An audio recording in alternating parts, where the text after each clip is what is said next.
Back in the building, second live watch along for the Afcon 2021 opening day. This time, Ethiopia versus Cape Verde. The second game in Group A. We've already just finished the first group game. Cameroon beating Burkina Faso in the first game. But you're here with myself, Roland, Pros Only TV. Let's go. Drop a can.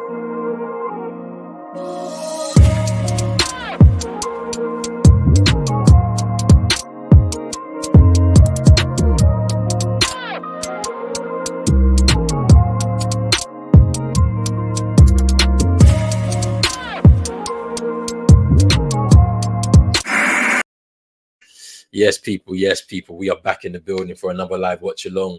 Kickoff is just under 10 minutes to go.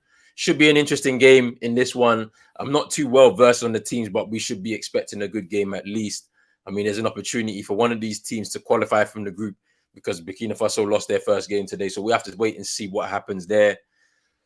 I'm waiting for the coverage to start on Sky Sports. They're doing a bit of funny business, giving us 5 minutes of preparation time, a couple of national anthems, and then straight into the game. It is what it is. But you're live with me throughout the whole tournament. Of course, I'm going to try to do as many games as possible. Probably tomorrow, we got 2 games. I can't do Group B because I'll be working. And at the same time as one of the Group B games, Ghana are playing. So Ghana takes precedence, you already know. But before we begin anything, make sure you like this video, subscribe to the channel if you are new. Hit that notification bell, share this with a friend, and all of that. Guys, if you watched the last game, let me know your thoughts. I thought it was a good game, a good advert for Afcon to open the tournament as well. Cameroon, host nation, getting the win in front of their fans. Always a good thing to be able to do that in your home tournament. A few good performances from certain players as well.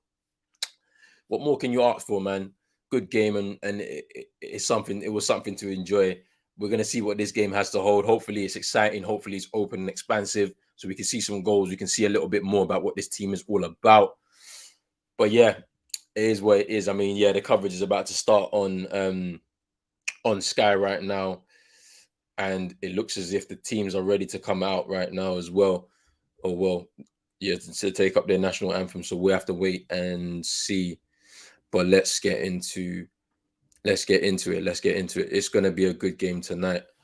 I'm gonna just pull up the lineups real quick as well so everyone can see because the lineup should be out. So just give me a quick second. Let me do something right now. We here, lineups are here, and I'm going to share my screen right now so you guys can see the lineups. And there we are. So let's start off with the Ethiopia national team. We have Shanko in goal.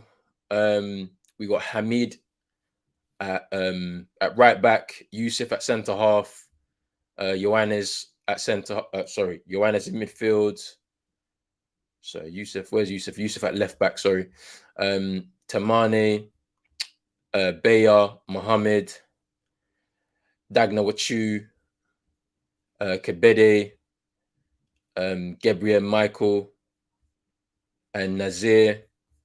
And then for Cape Verde's national team, it's Rosa, Fortes, Tavares, Stopira, Pico, Fortes again, Borges, Santos, Tavares, Rodriguez, and Monteiro as well.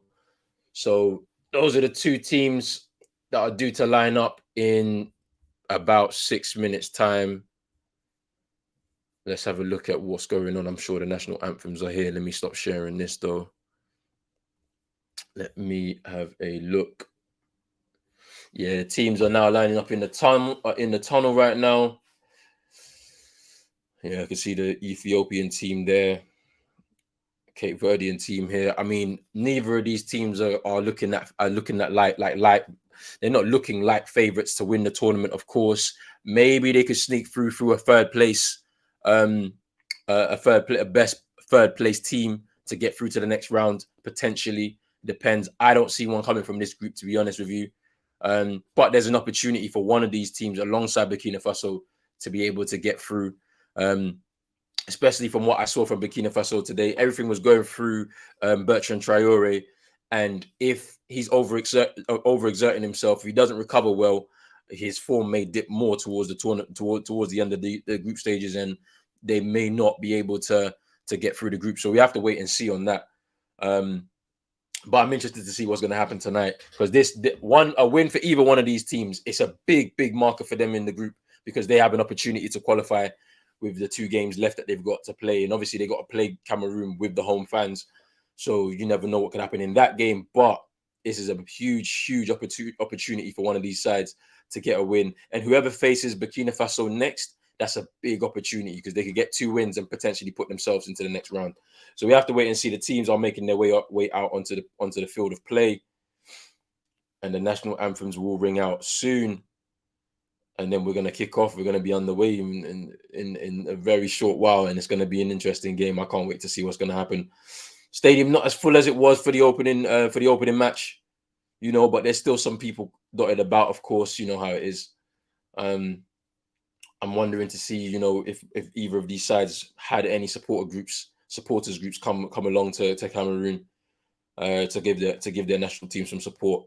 But there's a few people dotted around, of course. And yeah, we're gonna await these national anthems, and then we're gonna get underway. But guys, in the comments, let me know what you think the score prediction is gonna be.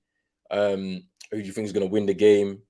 Is there anything you're looking for in this game? Is there any players that you know of that may be interesting? Let me know, because I'm gonna say I don't really know much about either of these sides, to be honest with you, because Cape Verde specifically don't have a huge history in African football, to be fair. A lot of their players play in Portugal as well, probably in like 2nd division, some of the lower teams in the 1st division too. Ethiopia, I would assume a lot of their players still play in Ethiopia, to be fair. Let me just double check just to make sure. Give me a second. Let me just look at their squad real quick. Yeah, pretty much all of their squad, bar 2 players, play in Ethiopia. One player plays in Egypt, Bekele, and another player plays Kasim. He plays in Algeria. So like their team is mainly based in Ethiopia. So yeah, I wouldn't have much info on them at all. But should be an interesting game to see tonight.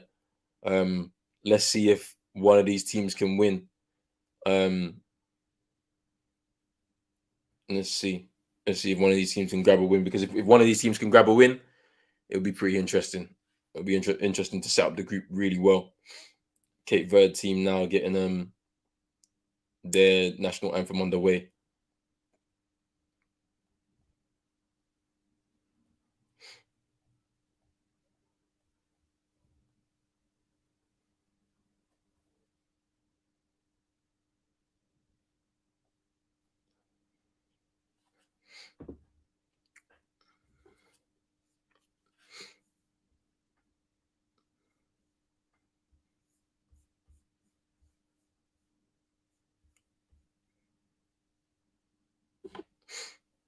Kickoff is literally going to get underway after the end of this national anthem here.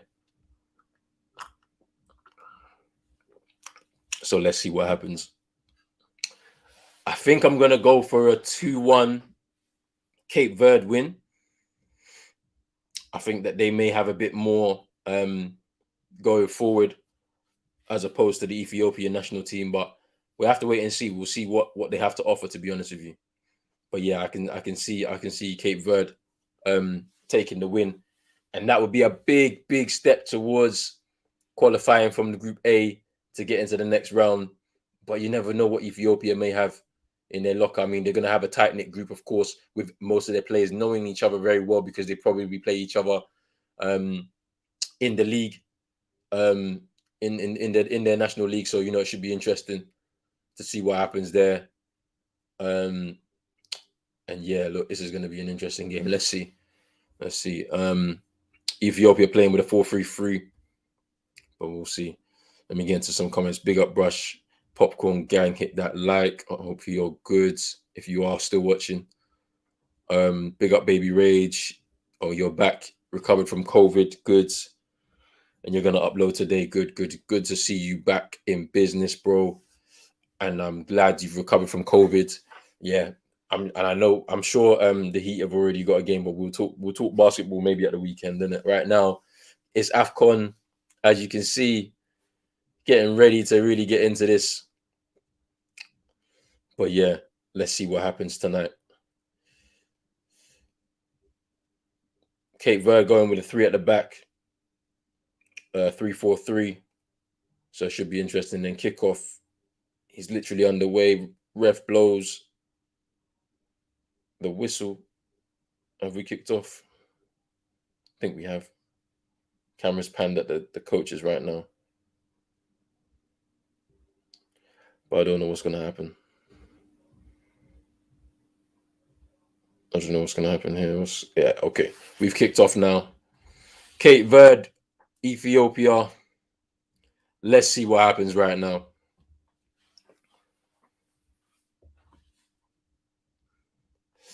I'm not expecting a lot of quality from this game, if I'm being totally honest. Maybe both sides will surprise me. That ball looked like it went out as well. But let's see.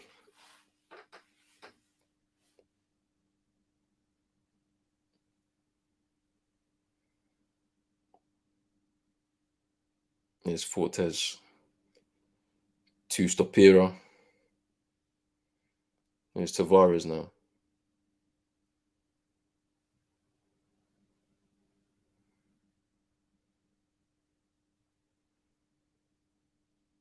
Here's Lopez. Fortes now.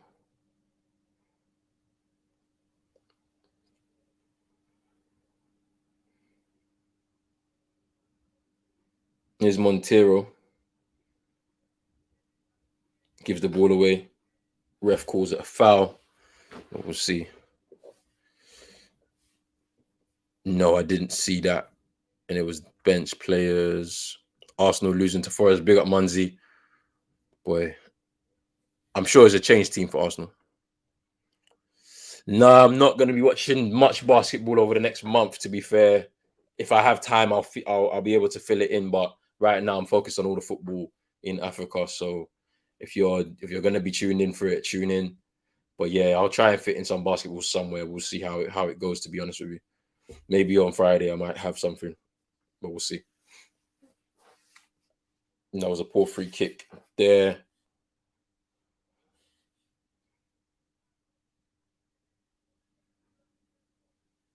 Tavares with the throw in. Poor touch there by Rodriguez.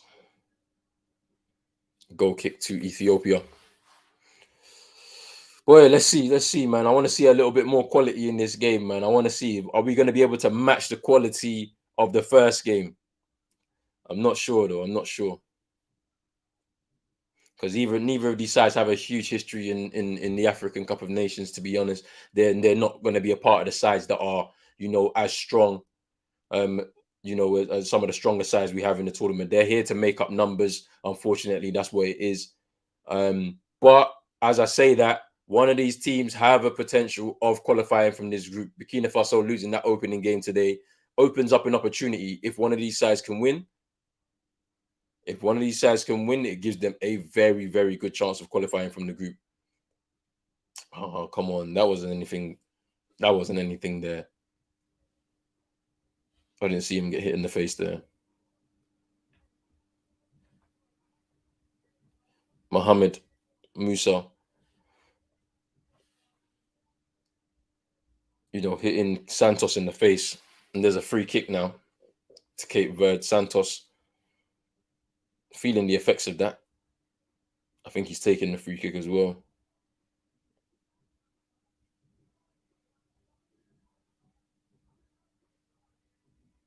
Floats it in. Ooh. Here's Rodriguez now.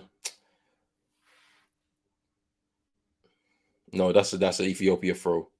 I believe so. Yeah. But given away from the throw-in. Here's Rodriguez now. But they give the ball away. Ethiopia on the attack now.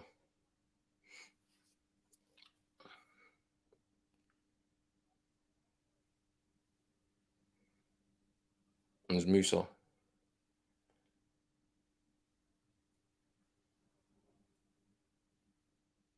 Here's Bile.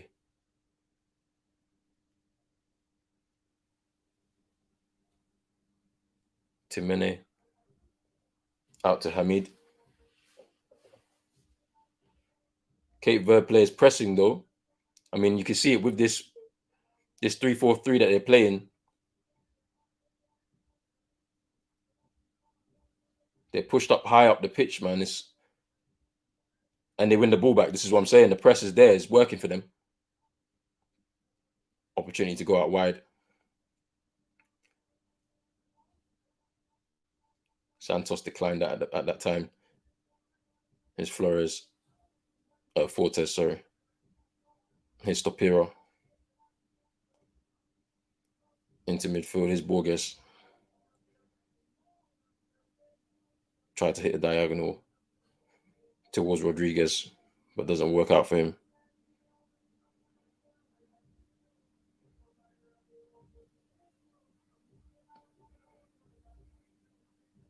Ethiopia giving the ball away again. The press is they're struggling with the press. They're going back to the keeper. Cape Verde goes to Rosa in goal for Cape Verde.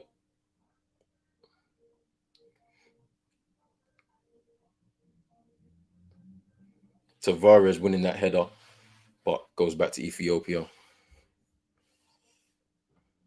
Big up vibes. Man said Arsenal. I don't even know who's winning though in that game. But they're struggling like that.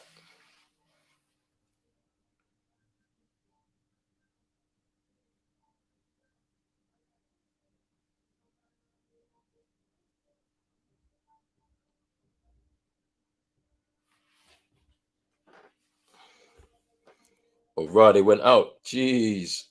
Trust the process and that. That's pretty mad. Here's Bile now. It's got Yusuf outside him if he needs him, but no, goes back to the keeper.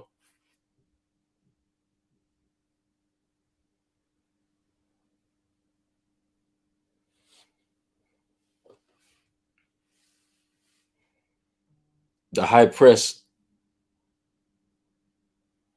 They've gotten out. They beat the press now. Tried to hit the ball over the top. Well defended. Yeah, as I said, guys, I'm not really expecting too much quality from this game. Either side, you know. But as I said, a win for either side really helps their hopes of qualifying from this group, to be honest with you. Arsenal are out. They cheered me up in a day in advance. Boy. That's a big win for Nottingham Forest, though. Stopira tried to hit the ball forward. It's a poor back header there, putting Bile under pressure now. And it's a foul as well. Yep, free kick. Tavares was going away there. Wait, what's happened?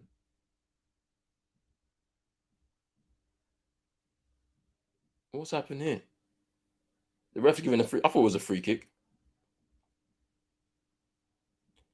It was a poor mistake by who was it? I want to see who was it. Musa with the header in midfield. It was a poor mistake with the back header. Put his defender under pressure. As I said, Cape Verde have been pressing very high. Yeah, Bile being booked for the foul on Tavares, but the high press, they were struggling with it. Give the ball away. Tavares was in. Yeah. And there's the foul. Let's just have a look at it again. Yeah, who is that played that header there? I think it's Johannes. Poor back header. Puts his defender under pressure. Tavares was on his way. Gets fouled. And that's it. Boy, crazy. 40 people locked in right now. People, if you have not subscribed to the channel, subscribe to the channel right now. Like the video as well. Make sure you do so. You know, we're going to be covering Afcon throughout the tournament, of course. Yeah, so make sure you're locked in for this, man. Make sure you're locked in for this. Free kick to Cape Verde right now. Oh! Cape Verde scored a free kick, but what's happened? What's happened? What has happened? Oh, VAR. Wow. VAR. What are they looking for? A potential red card or something? Because Cape Verde literally just took the free kick and scored, but the ref has gone to go and look at the VAR. I don't know what they're looking for. If you're watching this game live right now, let me know what they're looking for, because I can't hear the commentary, of course. Are they looking at a potential red card? Because he was booked. Is it going to be rescinded and then a red card given? I don't know. Or is it? I don't know what they're looking at really here in the VAR center. But yeah, guys, let me know. Let me know. We got Tajudin, official Ethiopian in the house. If you're locked in right now, make sure you like the video, subscribe to the channel. Chris Moss, devastated. Arsenal losing out in the third round of the FA Cup to Nottingham Forest. Cape Verde, not green. Guarin Screamer, red card. Oh, so is it what for potential red? But there was somebody on the cover though. Jeez. What's gonna happen, man? The ref is still looking, and he's getting his advice. Ref has gotten his advice. He's looked at the footage on the screen. Now what's gonna happen? What decision is he gonna make? Yeah, it looks as if he's going for his red. He looks at the VAR. What's happening? No yellow. And he's going for the red. Wow. Wow. There's no way that was a red card. In my opinion, I can't see that being a red card. Wow. Let's have a look at this again. Johannes with a poor back header puts Bile in trouble.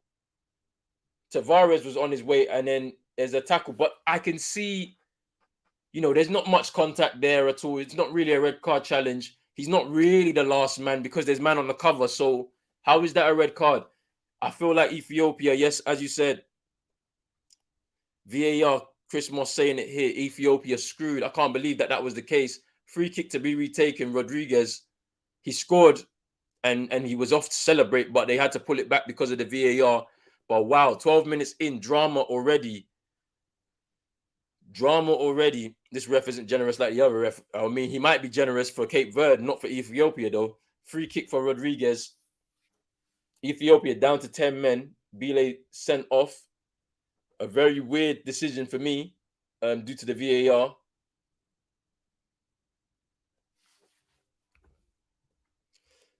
Big up Christopher, says red card because he was the last man. The other defender was not close enough, in my opinion, though.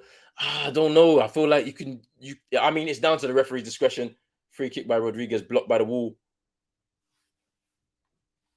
It's going to be a tough task now for Ethiopia in this game. Ball over the top. Stopera. Ooh. Lopez. And here's Fortes now. To the other Fortes. Here's Lopez now. Out wide and out of play.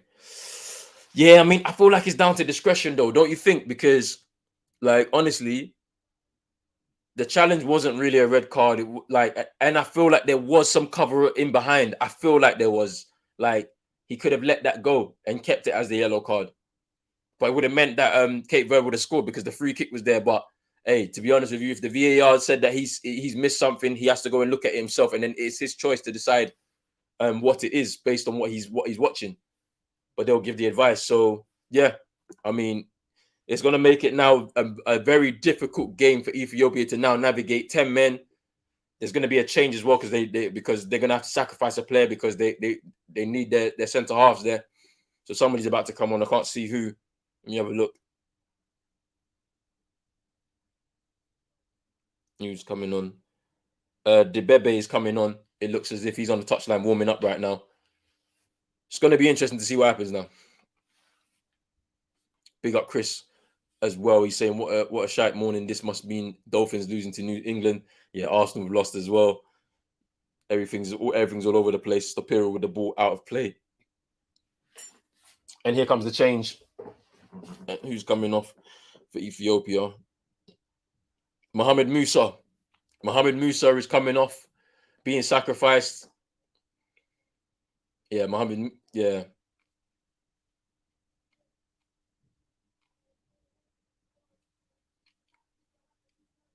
Yeah, but Bebe is coming on. So yeah, it's going to be tough now for Ethiopia to navigate through this now. Big up Kukukea in the building. I don't know what that says, but trust me, he's here he's backing his people. He's backing his people right now. Hopefully they can come through and do something in this game. A long way to go, 10 men. Over 75 minutes to go. Can they survive? Let's see. Let's wait and see. We're all here watching together. Big up everybody that's watching right now. Big up Edvard, Goto, Forca, Cabo, Cape Verdean in the building, supporting his team. It's great to see you coming into this as well. As we watch this game together. Well, big up yourself for coming through and just showing some love. Let's see what happens right now. Ethiopia, look, they're not scared. They want to play. So let's see. Can they survive this though?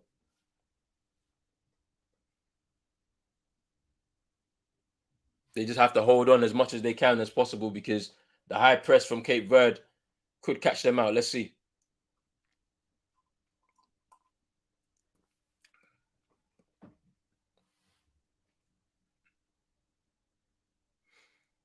The ref giving a foul. Santos just hit on the shin. Just hit on the shin there. Man, I guess the only good thing is I did not bet. I would have went Cameroon, Arsenal, Ethiopia. Boy, you're lucky you didn't bet, to be honest with you. Here's Fortes with a ball. Stop here with the header into the keeper's hands. Long kick up front. It was going to be difficult for him to contest, but the ball breaks. Oh. And defended well there. And now Cape Verde on the attack, but giving away. Ethiopia win the ball back. Let's see what happens now. It's a lot of space for Ethiopia. They're still playing. This is what I say. This is what it is about Afcon. No team's gonna hold back. At the end of the day, it's go hard or go home. If you do not get something in this tournament, it's because you didn't try hard enough. And like right now, Ethiopia trying with 10 men to try and see if they can get something out of this game. But let's see. Big up Mazar in the building. I hope you're well. Thanks for stopping by. Ethiopian. He's backing his Ethiopian brothers in this tournament. Can they get a win? Down to 10 men. I'm not too sure if it was a red card, in my opinion. I feel like there was cover on. There was a bit of cover there for Bile. Unlucky for him. But yeah. Yeah, well, because this tournament was postponed last year because of the pandemic. Obviously, it doesn't make sense to change the branding to Afcon 2022 because there's a lot of stuff that they would have done prepared for in the beginning. A lot of prints, a lot of stuff. So it's easier to just keep it like that, save the money for CAF. So yeah, and it's the same thing that happened with the Euros last year. It was supposed to happen in 2019. Sorry, was it? It was supposed to happen in 2020. Got postponed, just like the Afcon was supposed to happen in in what was supposed to happen in 2021. But yeah, so just because of the pandemic, they had to just keep the branding the same and continue as what it was the year before. So, we're gonna have a Euros in 2024, I think, in Paris. I don't know when the next Afcon is going to be. It's obviously going to be in 2023, so next year. But when? I don't know. We used to play with a team called Ethiopia, Calgary, Canada. My buddy's Eritrean though. No, so Afcon's every 2 years. So the next Afcon will be next year, but it's because we had to cancel it because of the pandemic last year. Do you know what I'm saying? So it was supposed to happen last year in January, but because of the pandemic, it got cancelled. So it is what it is. But let's see. Where are we at? Where are we at? Rodriguez trying to get the ball there, but unable to get it there. Let's have a look here.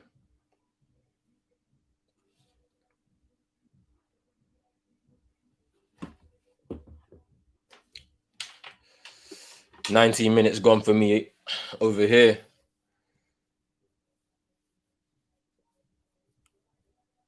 This is going to be a tough game for either side, but I mean, with the 10 men, Ethiopia not backing down.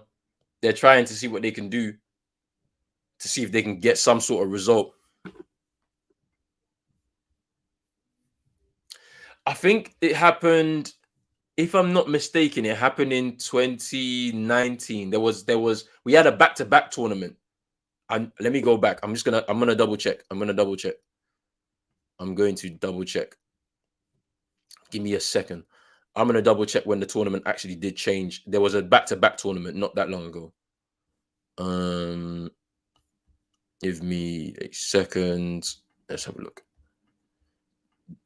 It was supposed to be even years, so let me just double check. Yes, 2012 and 2013, we had a back-to-back tournament. So we changed. Yeah, we had a back-to-back. Yep, that's it. Yep. We had a back-to-back tournament as well. 2012, 2013 is when we had a back-to-back. So we changed it from even to odd years. So yeah, that was when we had our back-to-back.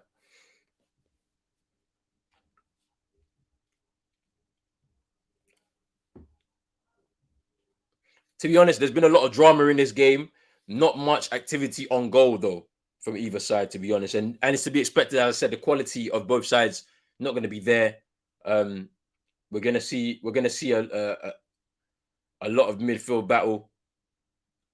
A lot of chances trying to be created, but not much clear cut on goal. There was an opportunity there for Tavares, got brought down by Bile, and that was it basically. But here we go.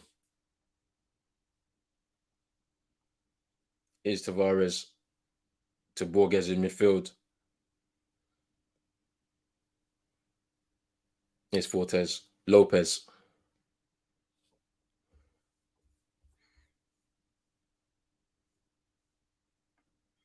Yeah, I know this. I'm telling you, Afcon is, everybody loves Afcon. This is what it is, you know what I mean? I don't know many people that are doing it on YouTube, but I'm sure there's going to be people of the respective countries and whatnot that's going to be in there. So, yeah, but this is a tournament I've been watching since 2004. So, like, of course, I'm doing this stuff on YouTube, so I have to cover it, of course. Big up Tariq as well. Second half died down a little bit. Burkina Faso weren't attacking as much. Obviously, a lot of the attacks were going through Bertrand Traore. He started to fizzle out throughout towards the end of the game. Vincent Abubakar scored a goal, but it was ruled out for offside. They went to VAR. The VAR took very long to actually make a decision. I don't understand what they were looking for as well, because when they showed us the replay, they gave offside for the second phase of the attack when it was supposed to be for the first phase. But yeah, good win for Cameroon, and yeah, we'll see what happens. Honestly, for them in the tournament, obviously at home, they've taken a big step in this group to try and qualify. I feel like they've got enough quality to beat both of these sides that we're watching right now. So we'll see what happens. To be honest with you, big up Faisal in the building. Guarin, Screamer. I'm the only one in my circle that watches Afcon, so I'm really thankful for channels like this. Come on, my bro, come on. You know, if you haven't already, make sure you subscribe to the channel. I'm going to do as many games as possible throughout the tournament. I'm going to have other guests on here. Obviously, big up my brother Rich, Eagle Eye Football, who's going to be doing some games with me specifically. But I've got other people that are interested in doing this, and I'm going to reach out to a few other people as well throughout the tournament, just so that we can do what we do. And also look out for call-in shows. We'll do some call-in shows afterwards, so you guys can come on here, have your say about what maybe your country's in it, and you want to talk about your country's performance, whether a win or a loss, or if if your country's not in it but you've been watching the tournament and you have some stuff to say. We're going to be setting up some call-in shows as well, so you know it is where it is. This has been a very scrappy game so far. Rodriguez looked like he's been booked as well. So we look. Yeah, Rodriguez just booked as well right now by the ref. The ref he looks a bit dodgy, this ref, to me. I'm not gonna lie. You know, sometimes in Afcon we have a few dodgy referees too. You know, is what it is. I get being sports French or something like that. Oh, okay, yeah, in Canada, yeah, for sure. Big up Santi in the chat 55 watching. Let's go. Yeah, people keep jumping in and out, but you know they think that I'm streaming live. I am streaming live. I'm watching it. You guys are watching along with me, and I'm sure if your country's in this, you're definitely watching right now.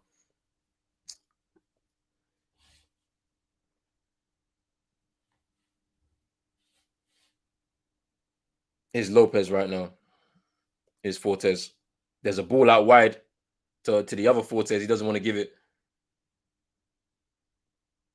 Here's Tavares. Here's Stopira. Here's Fortes. Poor ball. There's an opportunity there. And it's out right now. Raptors in 4.5 hours. Big up Miku. Ethiopia making useless passes in their own area, and ultimately that will cost them dearly. Big up yourself, my guy. Good insight. What do you think about the red card? Was it harsh? I thought it was harsh.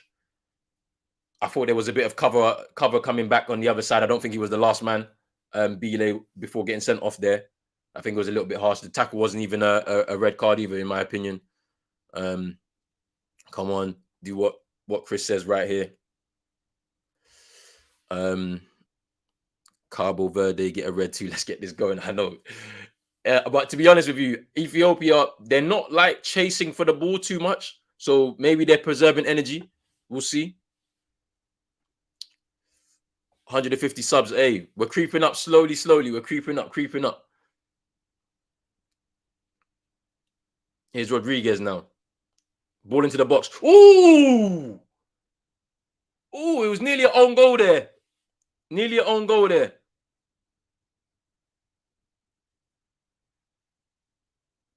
Ooh!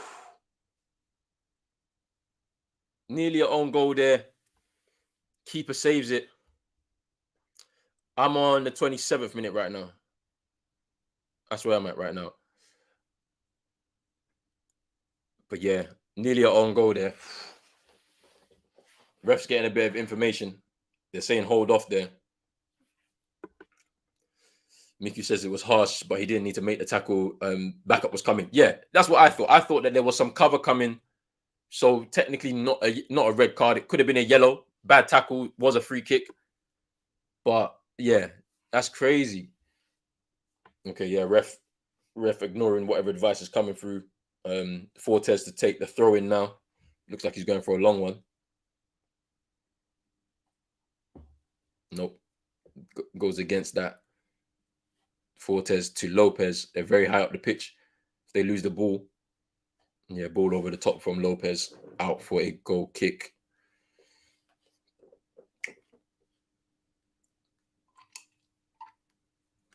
.28 minutes gone. It's still 0-0. Still no clear-cut chances just yet from either side. Free kick to Ethiopia. This referee wants to become the center of attention. This is what happens sometimes. The game isn't doing too much, so the referee feels like they have to get involved and start becoming the center of attention. because sometimes the quality is not in the game. They got to do something to do to spice it up a little bit. I really want to see Ethiopia do something in this game because I think that red card was harsh, in my opinion. Some people are saying, last man. I felt that there's cover, so you can let it go. It's a yellow card at max. But here's Ethiopia now. Good ball in behind. Ooh.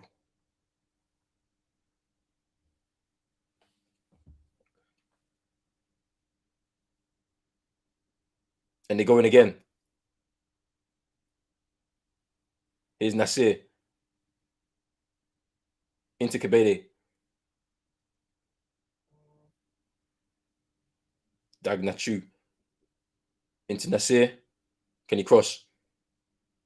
Ooh. Cape tried the overhead kick, but yeah, not enough. Not enough. Afcon and CONCACAF kind of similar this way. 31 people in the chat so far, 46 right now. Big up everybody that's watching right now, following along with me. I hope you're all good. If you haven't already, make sure you like this video, subscribe to the channel if you're new and all of that. We're doing Afcon throughout the whole tournament. We're going to be doing as many games as possible. Myself. Here's Tavares. Feels like he was pulled back there, but no, into the hands of the keeper. Throws it out long. Ooh, that was a good throw. Let's have a look at this here. Tavares looked like he was in. Was he pulled back? But no. By Temene. Doesn't look like he was pulled back. So it was Temene who made the mistake that led to Bile being sent off.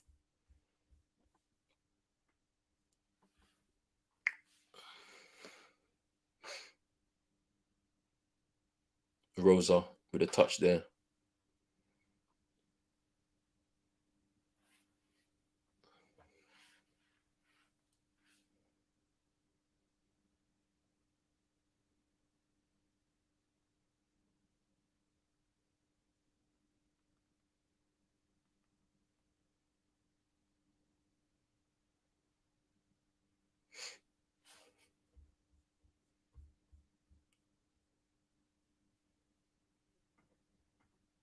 I haven't actually seen. I haven't actually taken a look at the ball. I'm gonna. I'll take a look.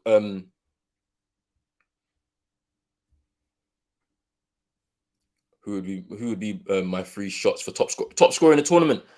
I mean, look, Vincent Abubakar got 2 goals.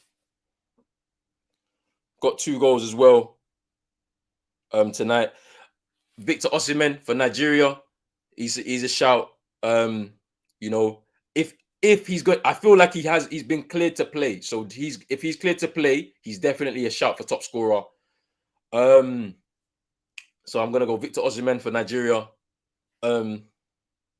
Just give me 1 second. Give me 1 second, people. I'll clear up this question real quick.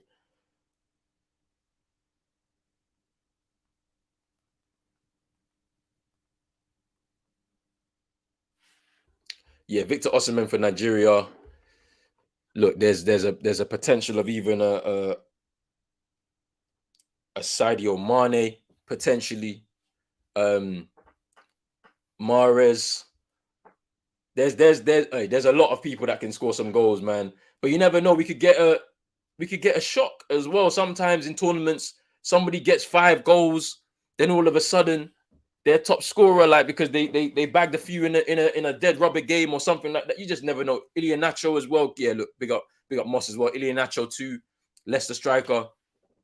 There's a lot of people, man. But in terms of top 3, there's the players to look out for. I'm going Victor Osimhen. And let me just have a look at who I put down as well. Sebastian Haller for Ivory Coast. That's my stop. I feel like that's my number 1 choice. Sebastian Haller for Ivory Coast, the Ajax striker. He's going to be in the top 3 scorers for sure. He scored 10 goals in the Champions League already. Like, he's shown he can do something in a short space of time. Ooh, Tavares nearly scored there. Ball in the box. Ooh, save from the keeper again. Ooh.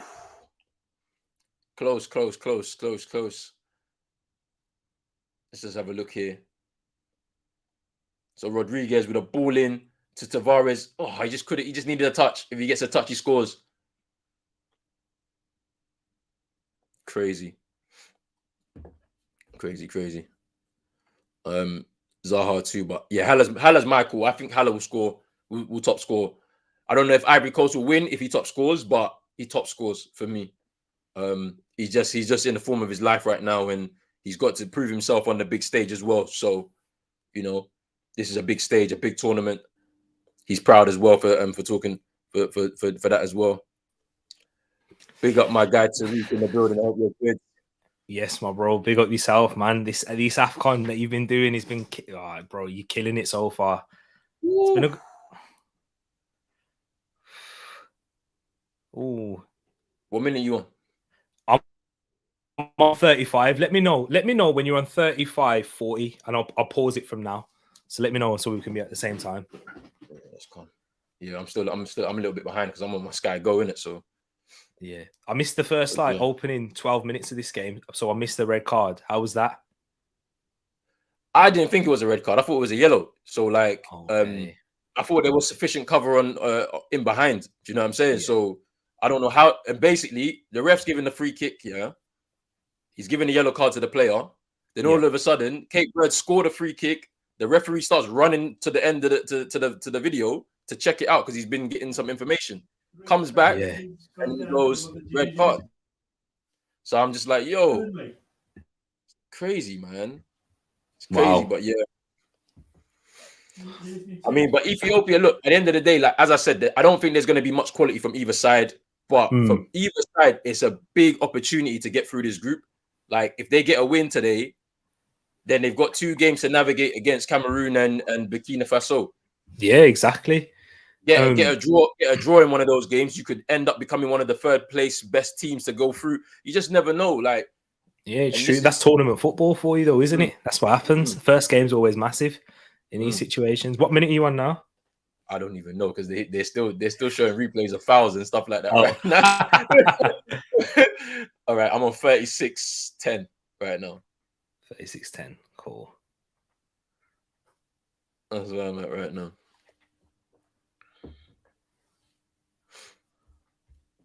Cool. We'll get there. Well, that was interesting, though. That cross and then a save from the keeper. Yeah, I know. Nearly an own goal there. Ooh, if we don't have goal line technologies, so you know, I don't. Oh, maybe we do. I don't know if we've got the Hawkeye technology, but that was a good save there. If you got VAR, definitely you got you got the Hawkeye. Yeah. That one's more interesting. Are you on 37.05 now? Or no, I'm 36.50 at the moment. Okay. Let me know when you're 37.09 and then we're all sorted. They're just having a drinks break anyway, I think. Yeah. When you're about to hit 37.09. I'm about to hit it right now. Perfect. So yeah, that's changed the game slightly. Cape Verde, they've all like Jerry Rodriguez. I'm familiar with him. He plays for Olympiacos. He looks decent. He's their biggest threat. Who out of these 2 sides, who are you expecting to make it to be the best chance of making it through? Cape Verde, I think, you know, like they just seem to have a bit more quality, just in my opinion. Like what I've seen as well, like the way they've set up, very high line, they're pressing high as well, winning the ball a lot further up the pitch too.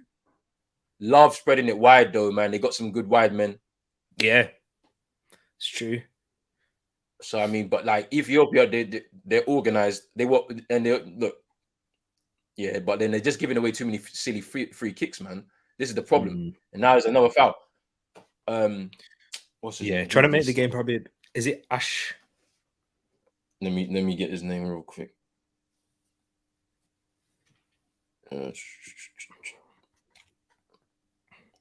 Temene. Temene. It was his mistake, for the red card. He had a back header, that ended up in no man's land, left Bile in trouble, and then he fouls Tavares. So like, and this is what I'm saying, just all these little silly mistakes and silly free kicks and whatnot is what's causing the problems right now. Yeah, exactly. Making the game bitty, which, do you know what? In a way, it's probably in favour of Ethiopia, though, because when you think of Cape Verde, they have a lot of ball whipped in. It's the Pira. When you think of Cape Verde, they've got a lot of players who play in Portugal in the Portuguese league, so Yeah. they are going to be up to standard technically. So with Ethiopia, I'm not too sure how many of them are playing in top European leagues, which which is much more technically based and focused, isn't it? Yeah, for sure. I mean, no, so none of the Ethiopian players, like only two play outside of Ethiopia. One of them, Okay. one plays in Egypt and the other plays in Algeria. So they would all know each other Yeah. because they most likely play against each other or with Yeah. each other in the same teams in their league.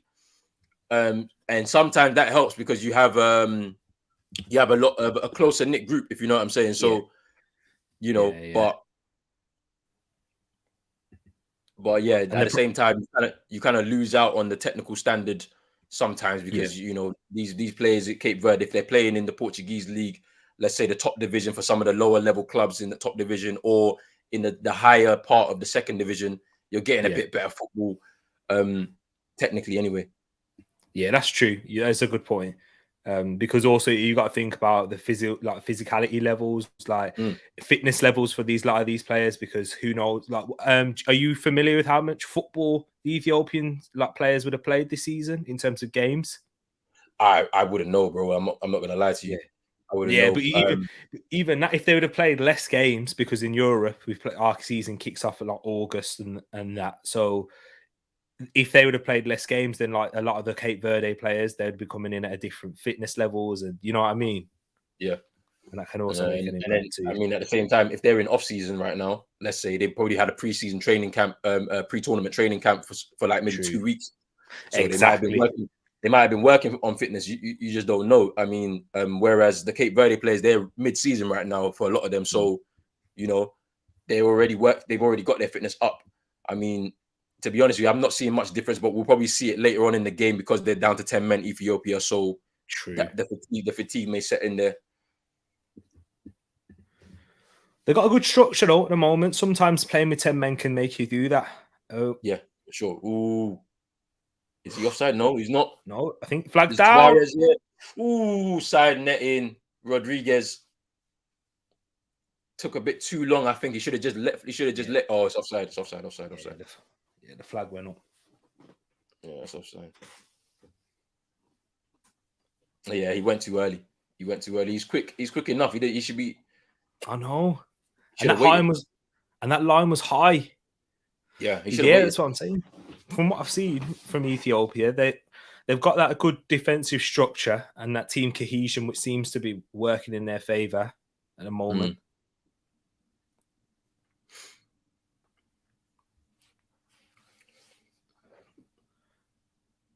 Oh, here we go. Oh, there's no chance there. Do you see what I mean? The bed ain't nearly in there. When you keep the game close and tight, there's always opportunities, and they won it back here. Sorry, Nasir was in there nearly.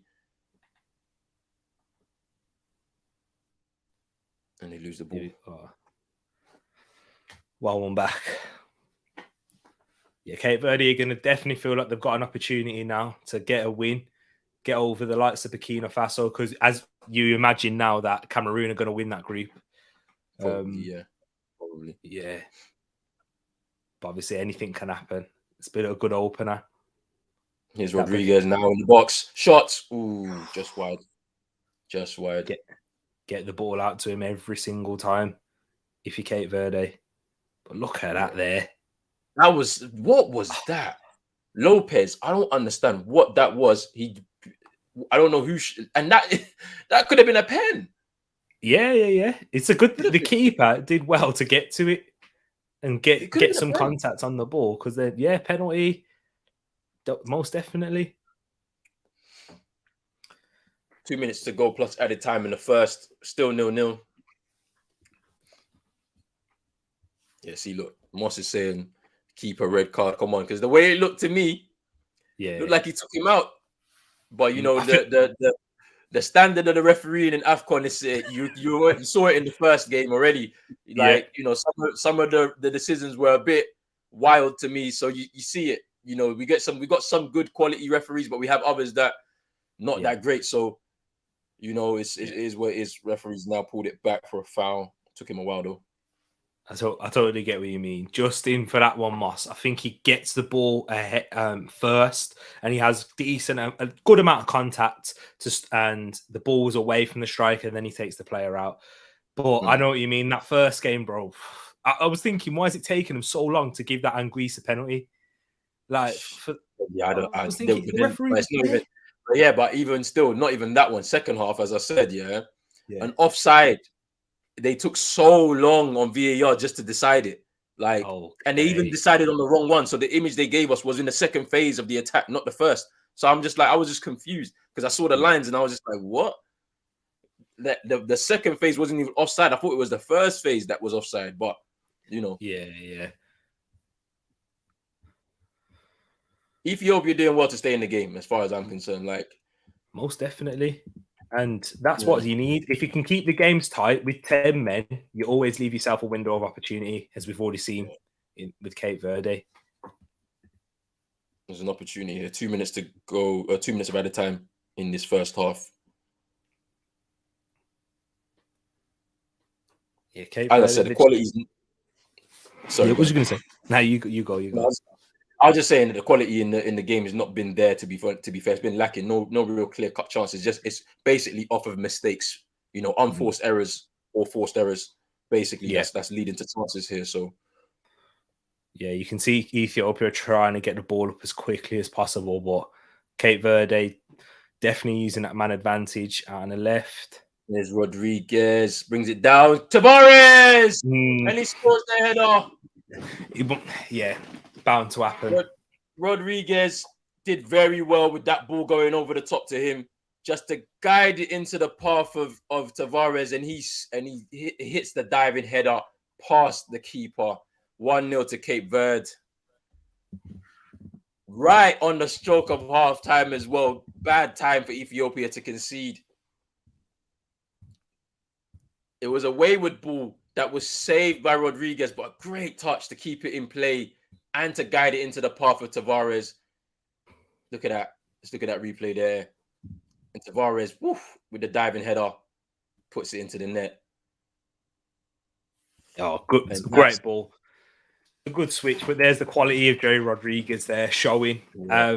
First time ball across the box, and it's a good header from Tavares. Yeah.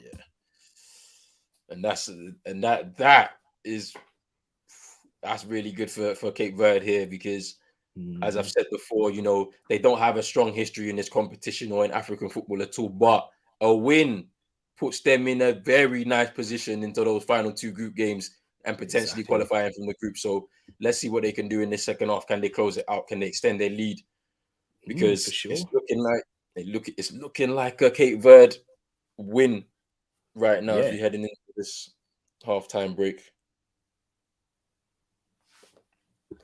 And there's halftime. Referee blows his whistle, and right on the stroke of halftime, when you have that situation, it just makes it horrible for Ethiopia. You've held out, but Cape Verde in the lead at halftime, they're going to feel a lot more confident and more freer to come out in the second half with that pressure being taken away. But Ethiopia still within a chance, as Drizzy saying there. Yeah, he said without the red card, Ethiopia would probably have gone toe-to-toe with Cape Verde, which is true. I feel like that red card came at such a weird time. I don't even believe it was a red card in my opinion, but it is what it is, man. The standard of refereeing, sometimes there's a bit of inconsistency between with decisions. So we can't really say too much because there's a lot of that in the English game as well when we watch our teams. You know what I mean? Yeah, that's true. So do you know what I mean? There's a lot of problems in. It just seems to be in England, in the UK. I'm glad to see that it's not just within the UK. But yeah, I'm interested to see that at halftime, the red card. Yeah, no, I don't think it was a red card, man. I think there was sufficient cover coming in from the Ethiopian players, and so the defender that made the challenge, Bile, he wasn't the last man in my opinion, but it is what it is. Yeah, exactly. It is what it is. And Cape Verde, what do you see these Cape Verde potentially coming as a dark horse? Maybe. I think just in terms of quality, they don't have it. Like and it's not their fault. Small country on the west coast of Africa, they really rely on players probably born in Portugal, maybe not having the kind of standard to make it for the Portuguese team, and then the players deciding to switch their allegiance. A lot of their top players that will come out of that country will go to Portugal, will go to Europe, and play. And so that you'll probably see in the Portuguese team, national team, there may be some players who have Cape Verdean heritage. So I'll give you an example. Nani, who used to play for United, comes from Cape Verde, so so he made it like from that kind of that place to make it for Portugal. Nuno, the Wolves manager, former Wolves Spurs manager, is from Cape Verde. He was born there but played for Portugal. So like it's one of those ones, man. Like sometimes with some of these smaller nations in Africa, if they have a connection or a tie to, let's say, a European country, then they generally will go and play for that country if they have the relevant standards. So, I don't think there'll be a dark horse, but you never know. They come out of the group, maybe. We'll see. Yeah, it's true that could definitely happen. They're second at the moment as it stands. Yeah, and it puts a lot of pressure in terms of Burkina Faso when that game does come around. When that game comes around, that's going to be a very good game. I believe that, because to be honest with you, Burkina Faso's quality today wasn't really on. They were looking for Traore a bit too much, and we need to see some more from other players. But their squad has been hit with COVID cases. I think 5 at least. So they're missing 5. Edmund wasn't playing today, was he? No, he didn't play today. He's part of the group of players that tested positive. So they're going to miss their first 2 group games, and I don't know who their next group game is against. Let me just have a look quickly. And it is the next group game on Thursday, Cape Verde versus Burkina Faso. Oh, so that's a lot of pressure. There's big pressure there. So, and that game will be streaming live on here as well. So, it's going to be interesting. Yeah, exactly. And did you hear the news of Mendy and Koulibaly missing Senegal's opener as well? Yeah. Well, they're probably going to miss the first 2, isn't it? Because, isolation period is 7 days? If it's 7 days, I don't know the rules. But if it's 7 days, they're missing the first 2. So, interesting. True. And we're going to be having this throughout the tournament, seeing as we're playing this during this pandemic and whilst things are going on. I know that they've changed the rules. So if you miss, let's say both your goalkeepers are down with COVID and have to isolate, you have to field an outfield player in goal. Like you can't postpone any games. And if you forfeit and you can't put a team out there, they're just going to give the other team a bye or the points, basically. So, interesting. Yeah, it's throwing a spanner in the works. And that's why when you was doing your preview yesterday, I said that it's so open. Now, we know how Afcon is anyway, with how open it was. The first Afcon that I really watched was the one when Zambia won it in 2012. Yeah. And even then, that was a surprise story. That was a shock. But with COVID flying about. It's because of Ghana. It's our fault. I remember, bro, because I was in uni. I was in a library and I was watching it on my laptop while I was trying to do some work and that. And Asamoah Gyan had a penalty, 4th minute. Misses the pen. And this is like after we already know the stories. Like this is after that penalty miss and after that penalty. So we're talking about the World Cup, and then are you seeing the replay? Yeah, I've just seen it now. Oh, let me go back as well. Are they going to show it again? Yes, they will. So. Just you see. So like the poor header there. Bile's in trouble now. But look, don't you think there's cover? Yeah. No, because even if you see when he takes him out, his teammate wins the ball there and takes it away. That's what I thought. I thought it was there's sufficient cover there. So, boy. Yeah, nah. The fact that one of his teammates came up across and gained possession of the ball after the foul shows that he wasn't last man for me. That's what I'm saying. So I don't know what the referee, because then obviously the free kick was given. Yeah. Yellow card to Bile for making the challenge, which I think is fair.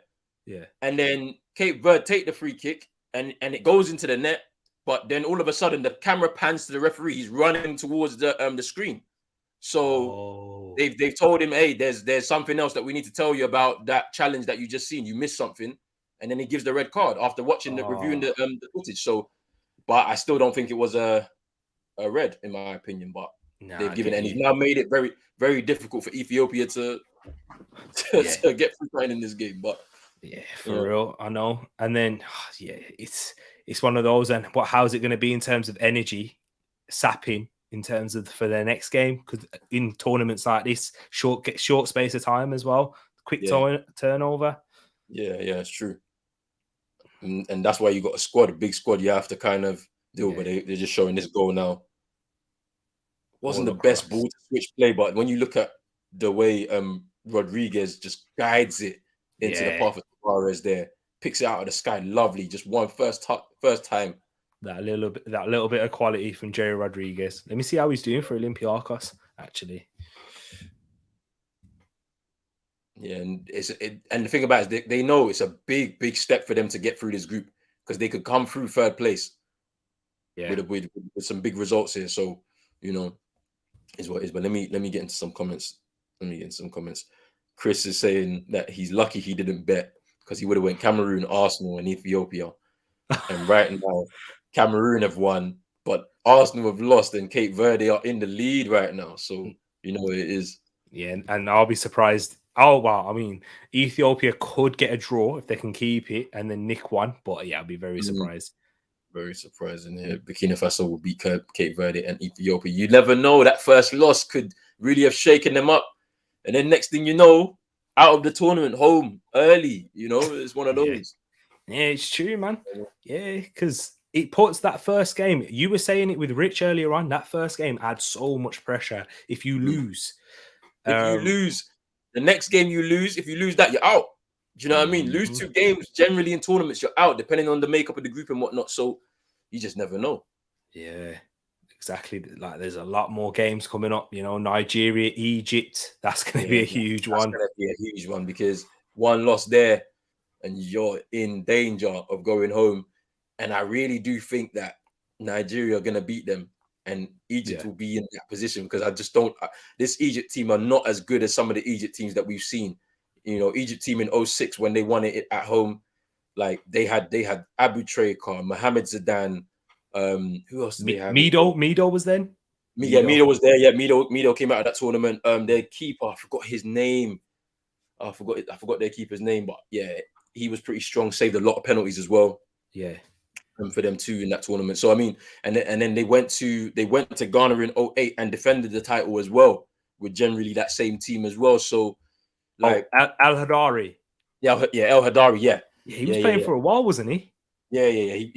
I feel like he's their most. I think he was their most. He's their most capped player, if I'm not mistaken. If I'm not mistaken, he's their most capped player. But yeah, 2006, he saved a couple of penalties in a semi-final and a final, I believe. And then they went and defended it in 2008. They beat Cameroon in the final in Ghana as well. So their team is immense. Their team was immense. And this Egypt team is nowhere near it, and they won't. And I don't know if they will be anywhere near it.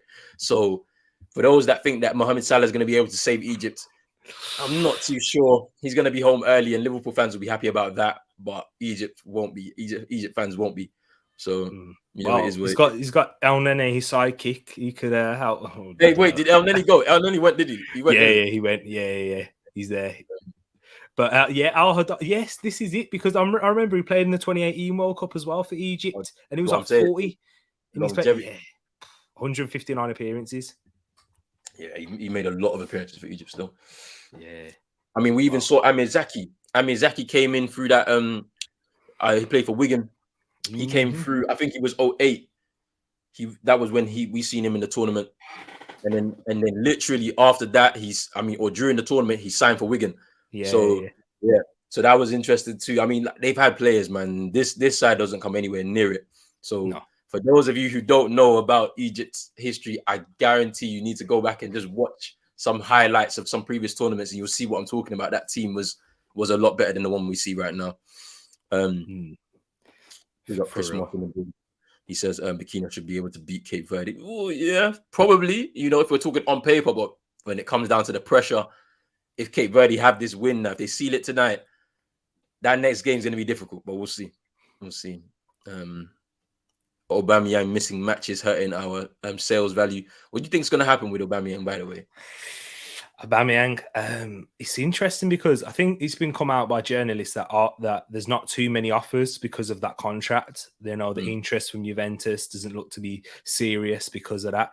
So Aubameyang, I think he might end up staying. Do you know, like similar towards the end of Ozil thing, where we might have to cancel his contract or something similar for him to leave. It might be like that because I don't see any club outside of outside of England, paying for the wages that he's on because of the pandemic. And if you're a team in England, who's crazy enough to decide to give him anywhere near the wages that he's on, then then they should do it. But yeah, with Aubameyang, he's probably going to have to play. He's probably going to play one game.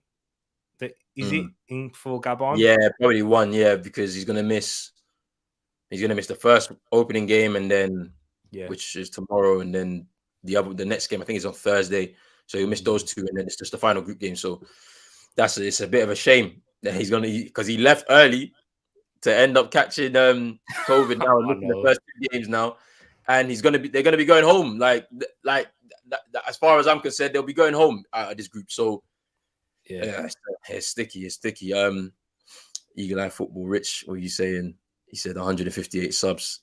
The subs are growing. It was creeping up slowly. Oh man. It's Afcon thing. Big up everybody that has been subscribing. If you haven't subscribed already, make sure you subscribe to the channel. Make sure you subscribe to Tariq Talks as well. Big Arsenal fan, but he does a lot of different football content, a lot of watch-alongs. Doesn't matter what team it is. If there's a good game on, he's definitely watching it. Does a Premier League review show with his sidekick Ed. Big up Ed. Ed, I don't know where he's at, but big him up as well. Big Wolves fan. He's on the channel with Tariq, and they do a lot of good stuff together. Also, make sure you go and watch the Premier League draft that we did. That was a very, very good video. So go subscribe to Tariq Talks right now and go check out all the stuff that he does. Appreciate that, man. Yeah, Rich saying that he's gonna call you in a bit to make sure you're okay. Hey, this is Afcon only, yeah. Afcon. That's it. That is it. Exactly. Is this why Roland's not talking about Man United? I'm not talking about Arsenal. I know United talk for the next month. We're not in this anymore. I'll watch the game quietly by myself. I'll watch you lot do your stuff on Twitter and the meltdown and all of that. I'm doing Afcon right now. This is what we're doing. I put on the Afcon hat right now. Exactly. So this is what we're doing right now. There you go. And the home of Afcon is right here. Pros Only TV and Eagle Eye Football as well. Of course. And Drizzy saying Ghana, Asamoah Gyan is still hated in Ghana till this day because of that penalty miss against Zambia. All right, because what happened was after that penalty miss, he retired. No, not he retired. Either he stopped taking penalties and then retired. Yeah, which I think is what happened. He said, "I'm not taking any more penalties for Ghana because of that." And the Uruguay one as well. Yeah, so the Uruguay one, he missed that one, right? Yeah, which would have taken us through to the semis.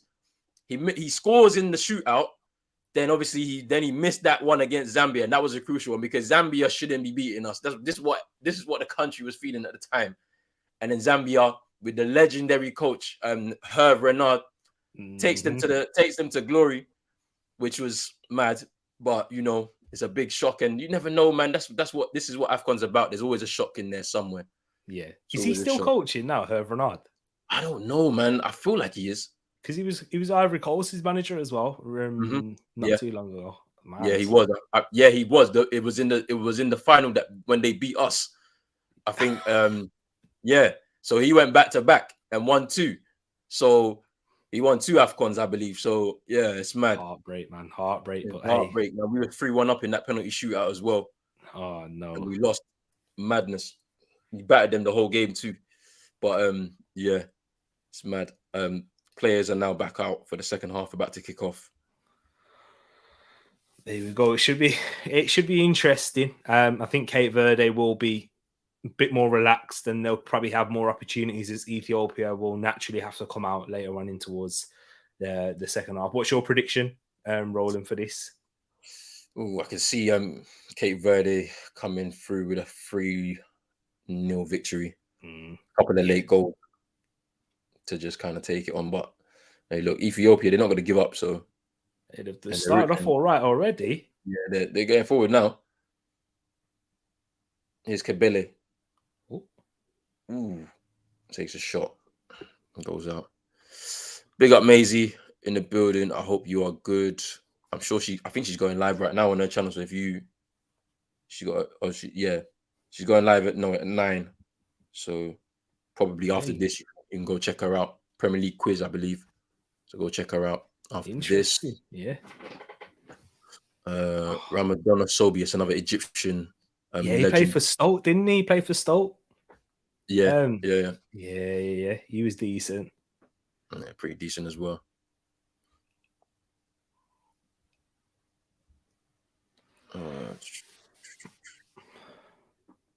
Ed needs some Afcon. I barely won the draft. I thought I won the draft quite comfortably, to be honest with you. The players I picked, that team winning everything. Graham Potter return. I don't know, man. My team, I think my team, we got not much appreciation, not much love. But I'll call my team Hindsight FC because when at the end of the season, everyone will be like, actually, this is T's team. Oh man! So hopefully, Jared Bowen scoring today. You know, Afcon only. I'm not talking about FA Cup because I don't want to lead it to Arsenal. Yeah, Drizzy saying her Cameroon president should step down. I ordered the new Ghana jerseys, both white and yellow, from your friend in Ghana. Where I'm a back out my one tomorrow for the game. Jeez, I need to go get my flag as well, bro. Where's my flag, man? My flag is. I'm out with my parents. I'm go get my flag, man. I might go pick that up tomorrow real quick before the game. Still, for real, man. It's gonna be a big one. Yeah, against Morocco should be interesting. Morocco, one of the favorites as well. Yeah, but Sulemana cooked Hakimi in the game at PSG versus Rennes, so I'm looking forward to that matchup. You know, Hakimi is shaking when he sees my man tomorrow still, so I can't wait to see that matchup. I know Partey. It seems like he's just entered some good form as well, and he scores quite a few goals for Ghana, doesn't he, Partey? For Ghana, he plays very well. He's got a free role in midfield, so I don't know, man. I feel like Ethiopia might be able to nick one. I don't know. I've just got a feeling. Yeah, they look like they have, because they look like they just got the energy levels right now. They look like they're ready to fight for the ball still. So yeah, if they don't score in the next like 20 minutes, then it might be peak because the energy levels might dip then. Yeah. But yeah, Moss saying that Zambia winning that was crazy, it was a very crazy win. And Hervé Renard is still coaching. Drizzy, let me know where he's coaching. Let me know where he's coaching right now. Yeah, for sure, man. Ooh, good save. Good save there. Oh, offside. Ghana's in penalty shootouts name a better curse than that. I'm still gutted, man, from that 2010. Yeah. I'm still gutted. I remember everyone was back in Ghana then. I know. Look, it's like, see where I lived at the time, basically just so many Ghanaians live like on the high road. So literally people were out in the streets, like it was crazy. It was crazy, especially in that World Cup, because we were very close to get into that semi-final. Yes. It would have been the first African nation to make it to a semi-final as well. And it was a tournament in Africa. That's what's even mad as well. South Africa, I forgot about that. Yeah. I mean, like, it would have been big, but hopefully soon one of our teams from the continent can get to a semis, maybe to a final, and potentially win it. But we'll see. Straight. Here we go. To the box. Montero with the header. Off target. Give the ball away. I feel like Gary Rodriguez could get a move after this, Probably, yeah. He could do. I do like the look of him. There's gonna be a few players in this tournament that's gonna get a move off the back of their games that they play here, because honestly, there's a few hidden gems, man, in Africa. So you never know who can make a move, to be honest. It's true, man. Hey, as Moss says, get the Ghana flag up. Trust me, man. Drizzy saying that that Morocco is the Belgium of Africa. Oh, yeah. So a lot of good players, but not underachieving. Is that one? Guess what you're saying about Morocco? Yeah, that's probably what he's saying. To be fair. Whoa! Nearly another goal. Ethiopia, man. Yeah, Rodriguez with the crossing. My boy. Tried to get your boy. He's tried to get Tavares in there again. Oof. It's a good cross though. Yeah, creating all sorts of danger. I think Youssef was the one that had the final touch. Goes out for a corner now to Cape Verde. And across, header out. Go edge to Rodriguez. There's Rodriguez. Yeah, missed kicks. This is dangerous though. Ethiopia on the break. Switch. Oh, such a poor ball. He should have just carried. He should have carried a little bit more, then make the pass. Because it was always going to be on, and it was always going to be on because they had the numbers going forward. Yeah. It was a 2-on-2, and then it was going to be a 3 and a 4-on-2 if he just carried a little bit, but it's fine. Yeah, exactly. Guarin says my wife supports Ghana purely because of the Suarez handball in World Cup. Not like her to hold a grudge. Hey, big up your wife, man. Come on, man. We gained so many supporters from that tournament, man. Simply because of that tournament, still. So if your national team's not playing, but Ghana is, just come over to our side, man. We got some talent still. Exactly. They got West Africa, man. Come on. Yeah, offside there, Montero. Is the PK? Is the penalty shootout? Yeah. Come on, yeah. I said penalty shootout. Allow me. Renard coaches the Saudi Arabia team. Okay, fair enough. Here's Ethiopia in the attack now, and it's out for a corner. Hey, they're doing something here. Nazir with the ball in, try to feed it into Kabede. Do you see what I'm saying? Yeah, there's a chance here, man. If they score, it's big. For real, huge. If you join the game late, Ethiopia are down to 10 men. Bailey was booked initially, then VAR overturned the decision to give him a red card. I thought it was harsh. Yeah, I think it was harsh as well after seeing it back. Oh, what's happened here? What happened here? Looks as if he was elbowed in the neck, the throat. Who's that on the floor? I think is it Nasir who's on the ground? I think it is.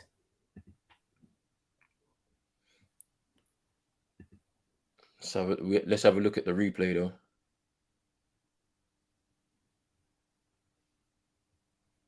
Yeah, we'll have a look at it anyway. Yeah. Well, yeah, VAR is gonna have a look because that's what it's here for.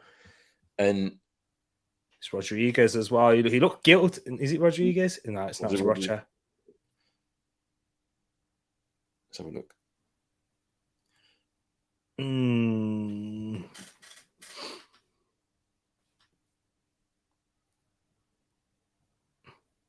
Nah. Not for me. What about you? Nah, there's nothing too malicious in there, but yeah, Santos.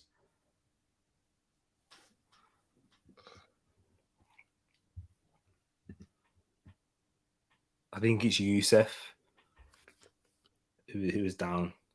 Oh, it's Youssef. Okay, fine. Yeah. Yeah, okay, yeah, Youssef. Yeah, Youssef down. Yeah, he's just trying it. He's trying it, isn't he? 10 men. We've seen them tactics before. Your team's down to 10 men. Anything to try and level the game. Trust me.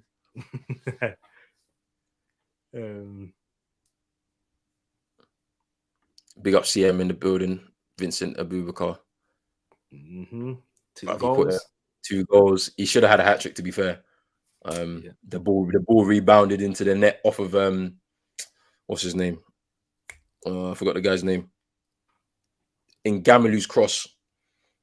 Mm. And it rebounded into the path of Boubacar, hit off of him and went into the net, but it was ruled out offside. Never because you never Jamaica, Tariq. Maybe if you play another December World Cup, Canada could have a chance. Oh man, well, Jamaica ain't doing too great. Trying to qualify. Yeah, apparently the coach is trash. Like I've heard it from a lot of Jamaicans still. Yeah, Coach is pretty trash. Yeah, shocking, especially with the players that we've got. A lot of Premier League players that Mikel Antonio that have all switched allegiances. You know, even players who've been called up for England sides and stuff. So, I mean, he needs to be doing much better. But here we Cape Verde shepherded out for a goal kick. Defended. Yeah, CM said he's late. No, you're not late, my bro. just people should just join in whenever they can. You know what I'm saying? Like, this is what it is. It's true, man. Ethiopians are gonna catch Verde out one of these times. Yeah, it's true. It's true. On the counter, they're gonna be pretty dangerous if Cape Verde don't take their chances right now. Yeah, for real. And that's what I feel like they might sneak one. Potentially, yeah. Yeah. It just depends if they take their chance as well. Here we go. Yeah. Here they are now. Just need to keep the ball. That's what they need to do. They've had some dangerous situations, but they just need to make the right decision and execution. Yeah. There's Fortes. Clears the ball upfield, but straight back into the hands of Ethiopia now. And here's the first 40-yarder shot that goes over the bar. Afcon finest. I mean, Abubakar, I know he scored 2 goals, but one of his first shots, he had a decent chance. And I was watching your Watchalong and you went, just over. It was miles over. It was miles wide. I was like, nah, you're doing him favours there. Oh, man. But that was the first one we've seen this tournament. We're going to see a hell of a lot of those throughout the tournament. Maybe from Partey, maybe. Probably from Partey, to be fair. Even Wakaso in midfield with him. If they play together, he loves a long shot. He loves one. Yeah. Was it at AC Milan? Wakaso? Was it that one? Nah. He's played at Celtic, Villarreal, Espanyol. Yes. Okay. Yes. Espanyol. That's the one. Yeah. Montari played for AC Milan. Yeah. Played for Portsmouth. He played for Inter as well. FA Cup winner. Yeah. So he's done pretty well. Should do better here, Ethiopia. But they got chances. They got chances, man. This is the thing. We thought that they were gonna, fade out into this game, but no, they're trying. As I said, the quality is not there from either side. So it's anybody's game if they want it. Oh, 100%. Yeah. You see, that's what I'm saying. Look, the quality is not there. The ball's already gone. Like, it's a simple pass. Exactly. Lopera, the captain, this is a poor example for the captain to be giving the ball away there. But here's Tavares now. Santos out to Rodriguez.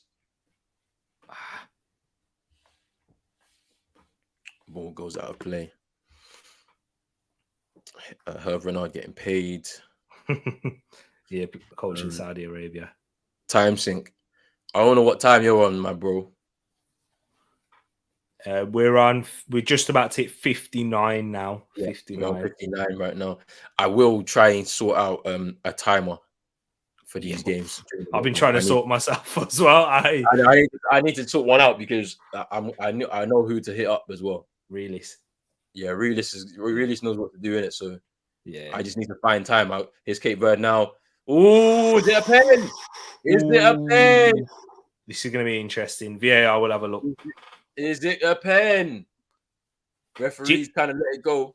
Do you feel like referees don't make decisions because they rely on VAR a bit too much, Roland? Yeah, now yes, because they're awaiting that information from the control room. Yeah, but yeah, I feel like the referees should just still look at that. That looks like a foul to me. It looks like a foul, but then he may get away with it because he gets his foot on the ball. But then follow through, the follow through. Yeah, I mean, looks like they've left it alone, but I think it's dangerous. just getting the ball isn't enough though for me because Oh, yeah, it's dangerous. Like you can't, because like you could give away a foul or a pen because of the follow through.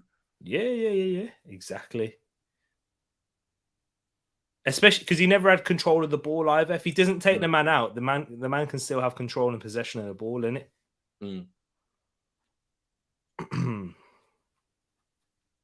There's Fortes out to Rodriguez now.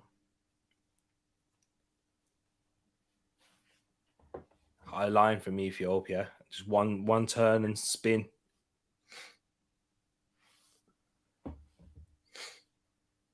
Lopez out to Fortes. One ball. Here it is. Good switch. Touch. Nice. Ooh, nice.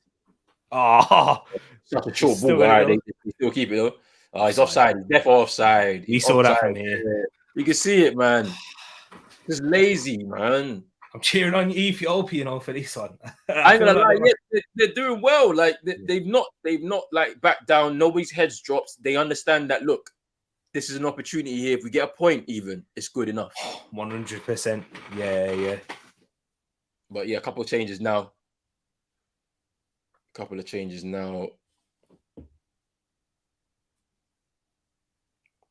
Alemu coming on, and who else is coming on? Because Musa came off in the first half. Gabri Michael came off now for Alemu. Yeah. Let's just refresh this real quick because they didn't even show us the subs on the TV. Debebe. Yeah, Debebe. Okay, yeah. I'm just trying to make it cool. Yeah, it's calm. Debebe came on for Mohammed. Yeah. Okay.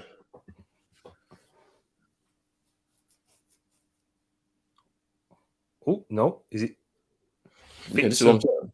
Yeah. I might have been wrong. Fitsum Fika. I think the Bebe came on in the first half, to be honest. Wait, there's more. Wait, there's more subs. What's going on? I can only see two. I can only see two on mine. Hey, producers, sort this out. Yo. I can only see two subs here. Like, what's going on? All right, it's calm anyway. It's calm.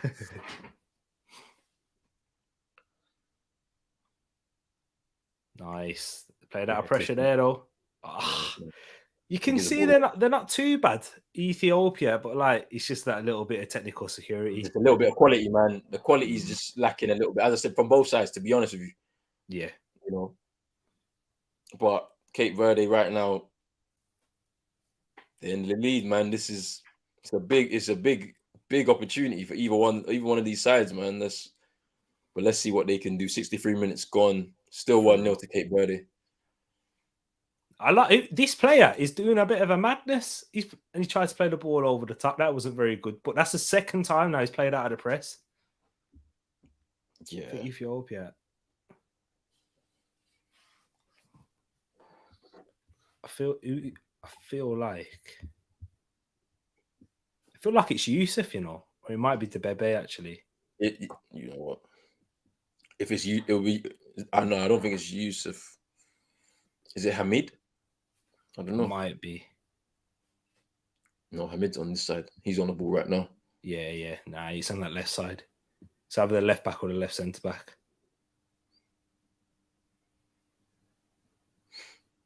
Look at this. Oh, it's not bad. Yeah. As soon as I say that, every time you say it, they give the ball away. Oh, I need to shut up, man. I need to shut up.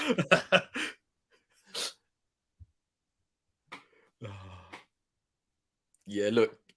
Chris Moss is saying Jamaica's colours, yeah. So you can't. I mean, yeah, a lot of Jamaicans, Ethiopia. Definitely Rasta. No, that's true, though. No, that's true. You're right. You're true. Yeah, it's true. It's true. So I can understand. I can understand. Now you can see why I'm back in Ethiopia a little bit. Oh man, see what I mean, man? Yo. Here's Lopez now. There's Selassie. Yeah, I'm telling you.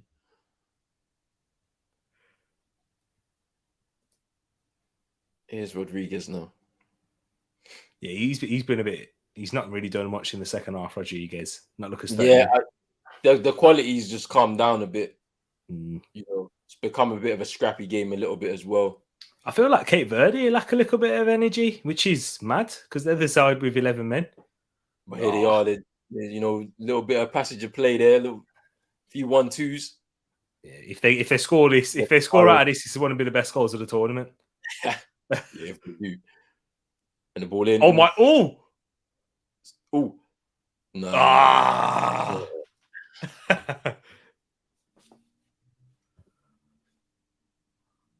I thought that if that cross and header, I would have been. I'd have been saying Cape Verde scoring the best goal. Best goal of the tournament. Yeah. Oh, I can't wait, man. This is what I'm saying. The tournament's just started. You do see some screamers in Afcon. Oh yeah, 100%. Like yeah, 100%. Expect to see it in the next game. Hey, the next games, tomorrow's game is going to be good. All I know is tomorrow's games. Yeah, Senegal kick off their campaign. Mm-hmm. Guinea. Yeah, Guinea too. Morocco, Ghana. That's probably the game of the day. Not just because, obviously, in terms of quality for the both sides. And Comoros, Gabon. Yeah, Comoros, Gabon. I'm doing the game. I expect it to be a bit like this. Yeah. You know, pretty scrappy. Probably 1 goal, 2 goals in it. Quality probably lacking a little bit, but you know, as I said, like it's a big opportunity for one of them sides to do something. It looked like Cape Verde are about to make a change. I mean, Gabon got Lamina in midfield. Yeah, Lamina, decent. Yeah, he's got some quality. Exactly. Who else did Gabon have actually? Let's have a look.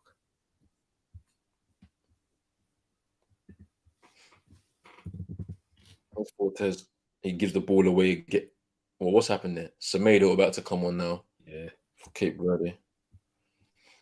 They have a small squad. The bench is not packed with a lot of players, to be honest. Yeah. We've got Rodriguez coming off. Oh, my boy Gary. That's all right. It's a bit of a I think he has looked tired. I was mentioning it about 5 minutes ago. Yeah. He's looked to lack a little bit of the legs. Rest him up. He's not happy though. He's not happy though. Yeah, he's definitely not happy.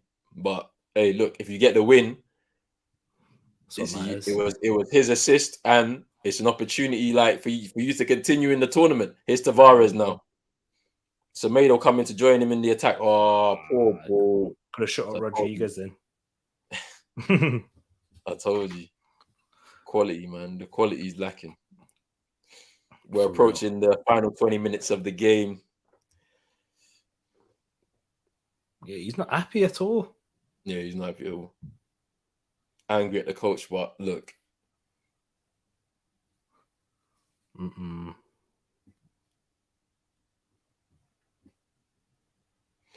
Yeah, I'm just looking at Gabon's side. Apart from Aubameyang, Lamina, I'm not too familiar. Well, with most of the other ones, the other players. Yeah, Gabon don't have a rich history either. Like they're very oil-rich country in Africa, but in terms of like football, they've not had a history either. Like, to be honest with you, Aubameyang and Lamina actually making the switch of allegiance is probably big for them. Yeah, huge, because a lot of Gabonese people play for France, don't they? As well, if they are going to have like, because so it's good because Aubameyang was born in Paris, I believe, wasn't he? Yeah, he was. So I mean, yeah, and they actually hosted a tournament. They did it. I think it was 2013 or was it 2012? If I'm not mistaken. With they did a joint tournament with Equatorial Guinea. Keeper's having to be alert. It's a couple of times he's had to stop them near post deflected cross. Look, it's very. Hey, I like it though, man. I actually really enjoy watching this. People taking risks. We wouldn't normally see. Exactly. Like if you think about it, a lot of these players are probably lower league players, but you wouldn't see this watching in lower league England. They poof it away. Yeah, 100%. Everybody's taking chances on the ball. Hey, rolling. Imagine when we're playing, for the teams that we played for, we was doing this. Oh, we'd get absolutely you roasted.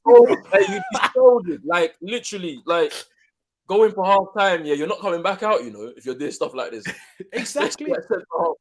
You're getting taken off. But the risk is worth the reward, though. If you can, that's the thing. Like, ooh. There's moments where, all right, I'm looking at it situationally. I'm being pressed. Let me just put the ball out. We can regroup. Yeah. But then the other time, you want to just step over the ball and turn away. he said 2 man out like that, splitting like the Red Sea, and then you're there. Oh. That's what I would do. But then in your head, you're like, hey, if this goes wrong and you're on the floor now. Exactly. Oh man. We got scolded so much. That's why we're sat here now talking football. That's what I'm saying. That's what I'm here right now. But then again, yeah, I told man already, if the Premier League start offering out 10-day contracts, yeah, I'm doing it. 10-day contracts like it's the NBA. 10-day contracts like the NBA, yeah. I'm dusting my boots off right now, and we're ready to go. Yeah. Imagine a 10-day contract, bro. That would be bad. Yeah, literally, you just play one game. And then if they want you for the rest of the season, then they'll take you. But if they don't, well, it's cool. I play my Premier League game and I'm cool. Then, I don't even League 2. Give me a League 2 game, I'll do it. For 100%. And then we're talking about Ethiopia, like taking risks at the back. Imagine what we would be doing then. I'm like, bro, I've got to make it. I ain't playing safe. You must be mad. Yeah. Oh yeah, 100%. You're not playing safe at all. Mike Dwight Howard, this whole situation. Oh, Ethiopia, win the ball back high.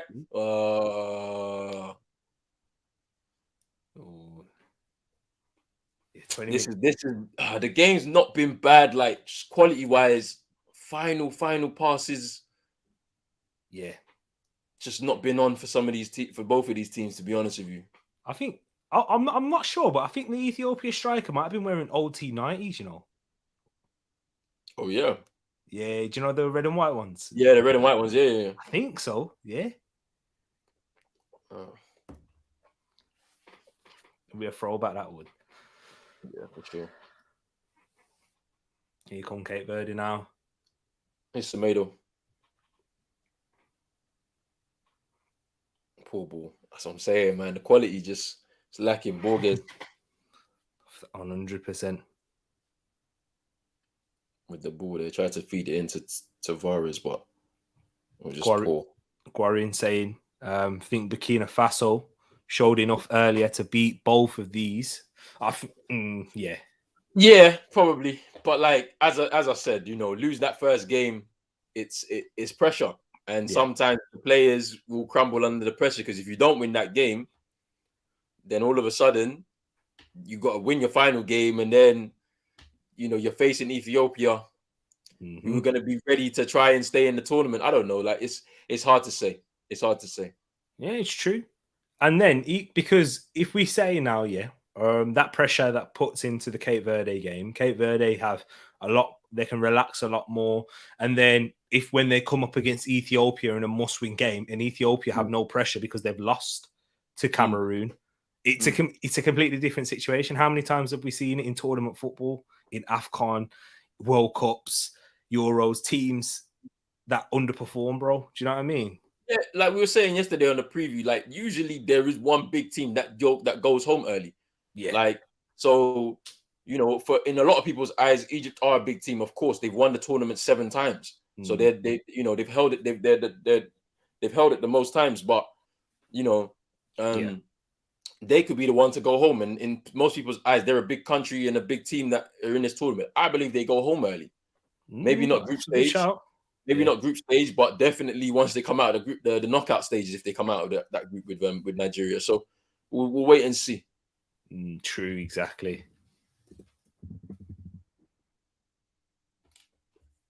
I mean, they could. I know they got Nigeria in that group. Yeah, Sudan as well. Sudan. Is it not? Is it South? Is it Sudan? Not South Sudan. Just Sudan. Yeah. Oh, okay. Because if it was Sudan, I know they'd have a lot of tall players.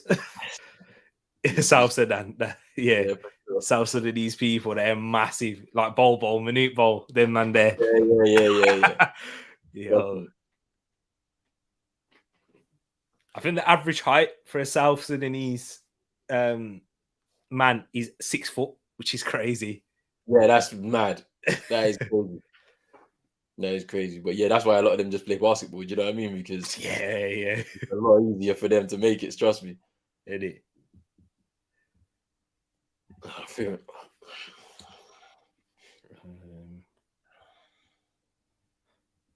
heading into the last 15 minutes of the game now. Exactly. Patrick coming on for Cape Verde. Is that oh yeah, Montero. Moss Dikembe Mutombo is from where was he from? He's from Congo. Yeah, he's That's Congolese. the one. Yeah. He's Congolese.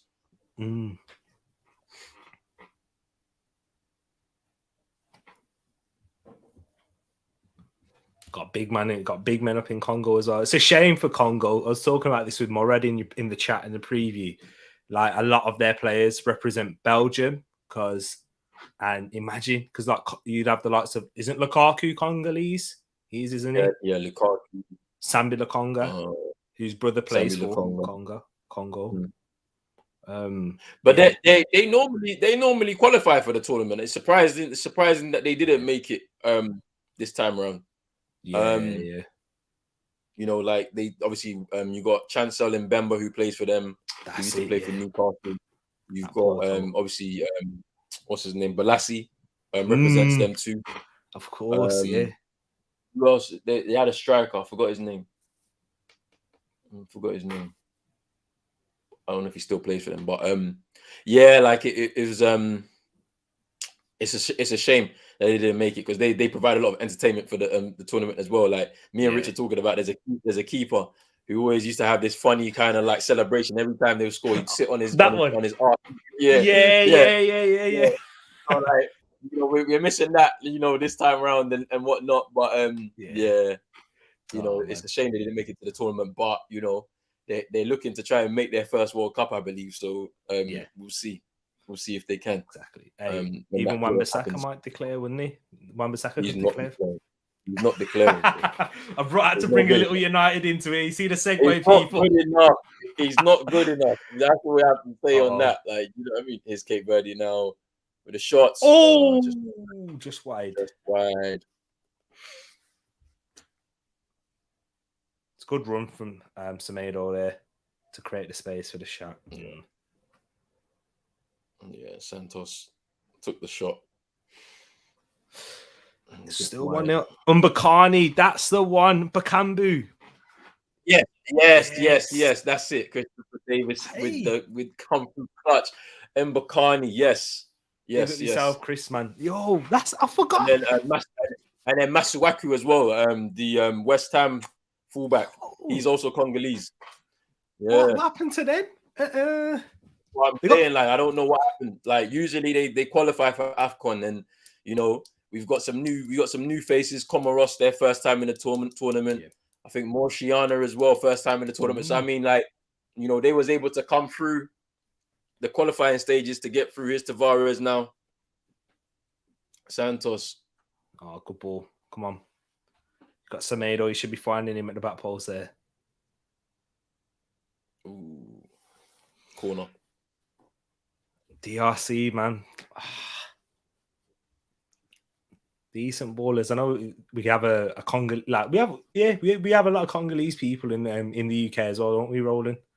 Yeah, we do. Yeah, there's a lot. There's a big amount of them here as well. Still, so yeah. You know, you probably might see a few change allegiance if they don't make the grade like that over the next few years. To be fair.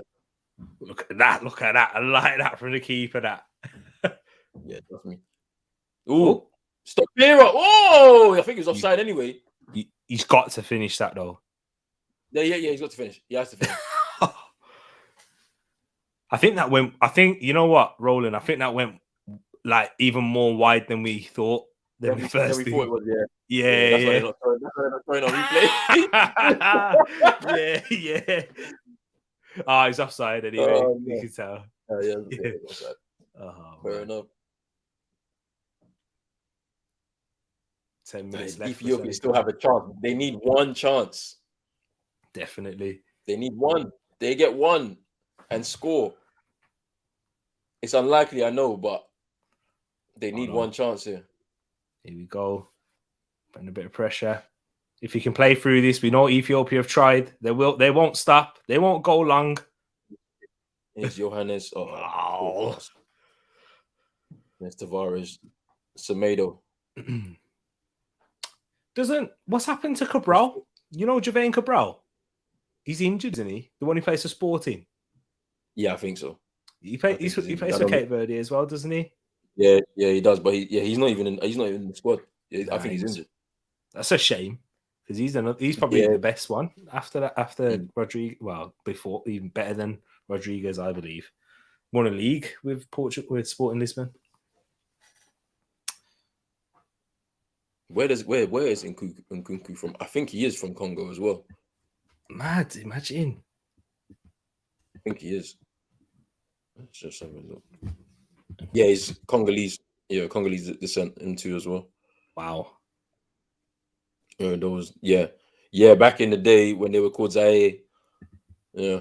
Yeah. That was back in the day. Big up at Chile. So DRC are a good team, but they always wait to the last minute to prepare. That's a Ethiopia shame. making a change right now. This guy, so I imagine this guy's not very tall, so I bet he's rapid. Maleo coming on. Yeah. I can just imagine him being rapid. Yo, look at them.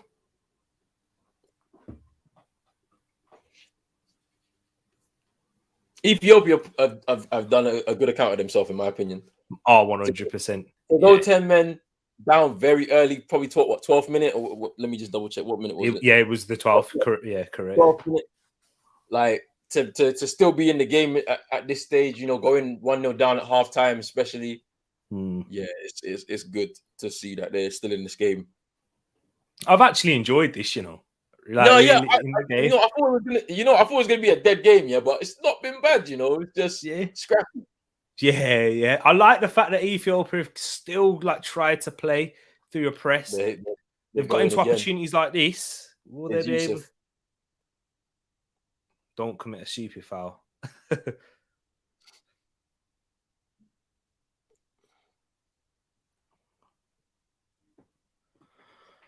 Switch is on. Can he play it? Yeah. Switch is on. Like Hamid is there free, but Any? Still calling for the ball, but he's not gonna. He's gonna get it now. Well, he's not probably not gonna get it now. They're not being brave enough to turn. Yeah. Keeper might do it though. Yeah, he's probably gonna try and do it. You got fresh legs on that right side as well, so I don't see why not. Here we go. Here we now.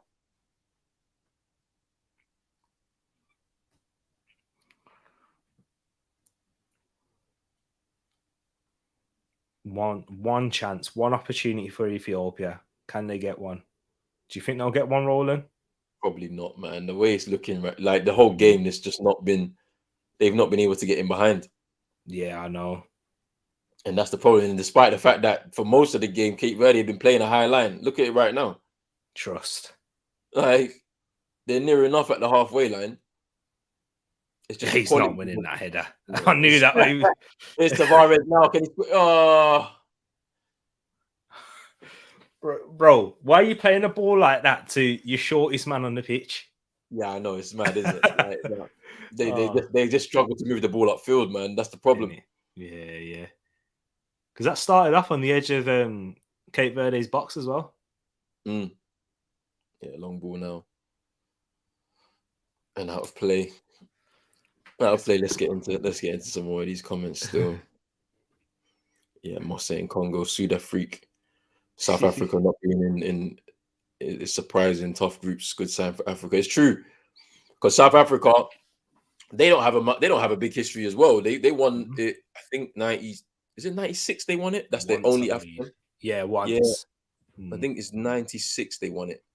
but they've not had a very large history in African football either. And you say it's surprising, but their sports are cricket and rugby, not football. So they've not had they too many come out either, have they? In terms of players in recent years, yeah, not many. Yeah, I mean, in recent years, definitely. I mean, we know some of their like top players. We know about Benny McCarthy. He was one.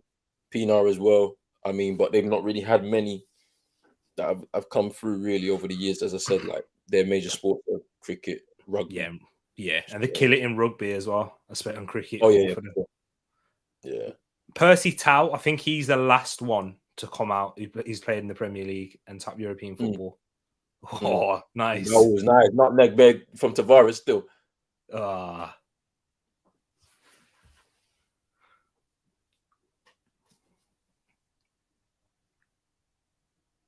Did they give a corner? That should be a corner.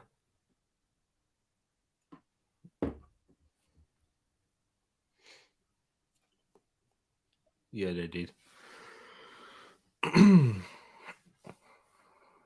Nah, we out of the World Cup qualifying, yes, we did. We knocked them out. There you go.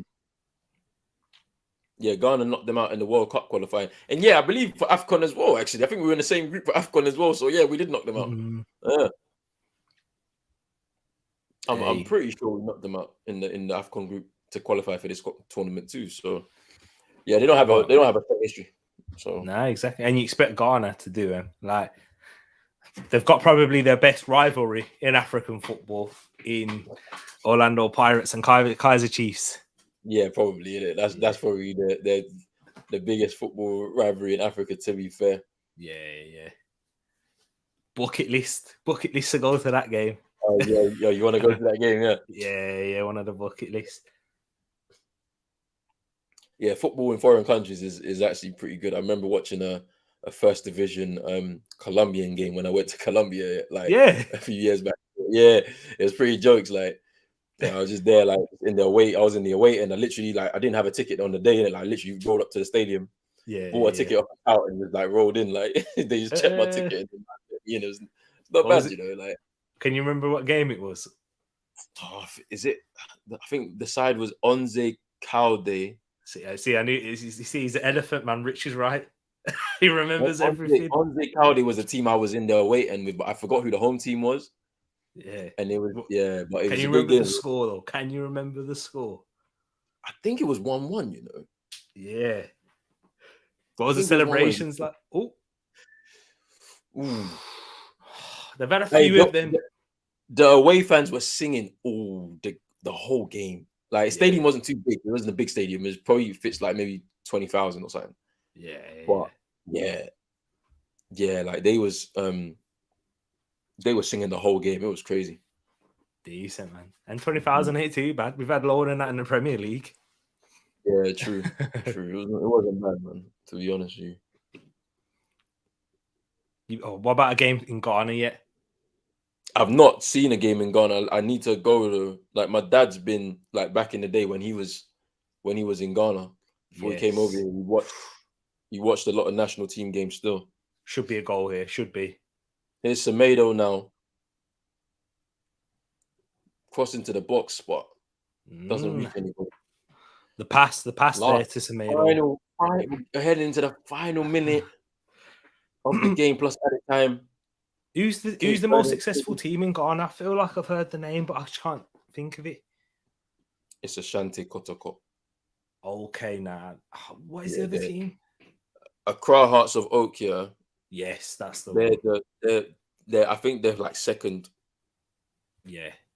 But that's the team still. That's the rivalry, like what Moss says here, yeah. It's the rivalry. So I'm sure my dad's seen games against these two sides in Ghana. He's watched the national team as well. Especially when we've Which one who you backing? Hearts of Oak, innit? That's my team, innit? Hearts of Oak is my team. Most of my family was born in Accra, so so that's the team. But that was a good switch. I will try and watch a game if I'm over there. I think I'll be over there soon. Yeah, exactly. No, No. Stoppage time now. Yeah. I said Onze Calde Classical or 11. Tariq trying to test Roller's knowledge and memory. For real, man. I'm checking if he's human, Rich. DRC has a bulk of good players. We talk of the Nkunkus, the Kalimwendos, the Camtaponas, and many upcoming stars. Congolese staff wait until the last minute to snatch these folks and get them to play for DRC. It's true. I think it's difficult as well because you can see with Ghana, we're struggling. We're not getting. I don't think Hudson-Odoi is going to play for us. Yeah, you know, but you've got Nketiah who's there, who's probably never going to play for England. We should be trying to convince him to play for the country. I'm not too sure about Tariq Lamptey. Like, obviously, he's going to struggle to get in there with Trent, Reece James ahead of him. You know, so and then you're still going to have likes of Tino Livramento there as well. Yeah, so I mean, it's pretty difficult in there as well. We got CM again, just popping in. Yeah, that's the biggest rivalry. Maybe not in Africa though, but in Ghana for sure. Yeah, hell no. Hearts of Oak phobia, yeah. Yeah, he said his old girlfriend was Ashanti. Hearts of Oak. Mad. Just eliminate May 9th, 2001. I'm a die-hard phobia fan. Come on.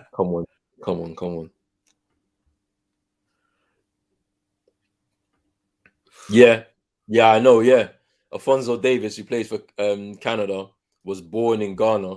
Parents are from Liberia, I believe. Yes. So yeah, we missed out on a player there. Yeah, we missed out on a player there. To be fair, playing for Canada, and Moss is happy about that.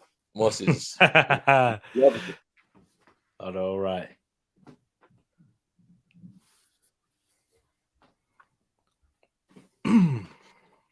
Ooh. Who would I want us to draw? You know what? We were speaking about this yesterday. So the playoff, it'd be nice if we did face Nigeria. Ghana versus Nigeria, the playoff for the World Cup qualifier. It would be an interesting one, to be honest with you. I want to see both of you, though. Of course, you want to see both of the sides, but yeah, Christopher Davis saying us via. Yeah, that's what I think. Me personally, yeah, I'd like to see us versus Nigeria. It would be interesting because, in terms of content, it would be a good little off. Yeah. So yeah, I don't know. We'll see. Look at that. That's a 50-yard shot. Eddie. Trust me. Goes over the bar. Over the bar. There's the other one. Yeah, that's what I'm saying. But yeah, Christopher Davis, to answer your question, Ghana versus Nigeria for the playoff World Cup qualifiers, it would be a good game. I'm telling you.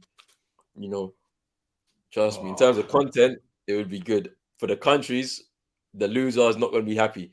And that's it. Ref blows the whistle. Cape Verde come through with oh wow. Gary's not happy with the gaffer. He's not happy with the coach. Wow. No, he's right. He needs to calm down. He does need to calm down though. He does need to calm down, but your team's won, for goodness sakes. Rodriguez not happy at his coach. Wow. Interesting. Real interesting. Yeah. Ethiopia did have a good account of themselves. Yeah, definitely. But yeah, it was a decent game though, to be honest with you, Tariq. I feel like it was an enjoyable game. I'm looking at Cape Verde. They're not looking like I don't know. They don't look that great. Harmony does it? Yeah. But yeah, back to what you were saying, bro. Yeah, I thought it was interesting as well. It was nice to see Ethiopia continue to play and try and play out a back and play under pressure in certain situations. That's important to see because, you know, for the development of football in countries like Ethiopia, they need to continue playing at this technical, at least trying to show a technical ability inside to their game. And then you never know, one gem busting through, and then and that doesn't mean Mo Salah levels. That just means he's playing in a European competition. And then Ethiopia's football, and then the all infrastructure, and somebody he can, Cameroon, Samuel Eto'o's academy. was able to get players like Andre Onana through. Do you know what I mean? Yeah. And continue the development. So yeah, man. But Cape Verde, hey, against Burkina Faso, that's going to be a good one. Are you going to be watching that one? Because I think so. I feel like I am gonna take that and do that. To be honest with you, what was your thoughts? Yeah, man. I just feel like Cape Verde just had that little bit of extra quality, and you saw that in the goal that they scored from Tavares, cross from Rodriguez. But yeah, I feel like Ethiopia made a good account of themselves. Obviously, that red card in the 12th minute, just kind of killed the game for them. If they were 11 men, they probably would have had a better chance of probably winning the game, or having a chance of winning the game at least. But as I said, a win now for Cape Verde is a big step towards trying to qualify from this group as a third place, the best third place team. There's 4 of those that will come out of this group stage. So, they've got 3 points on the board. Get a draw, for example, in their next game against Burkina Faso, and then all of a sudden you got that final game against Cameroon where it's a free hit, because you're basically through, because Burkina Faso will have to beat Ethiopia, and they'll try and make it difficult for them. So it's just, there's a lot of things happening now because of this, and that win is big, giving them a big step, because I don't think they've qualified beyond a group stage at Afcon before. So this is going to be big for them to do as well. 100. Yeah, but yeah, man, I think we're gonna wrap it up right here, actually.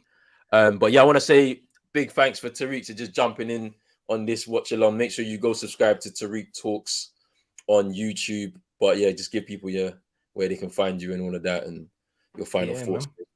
Yeah, Tariq Talks on YouTube, Tariq Talks Instagram, anywhere that you can find on social media, you'll find me on there.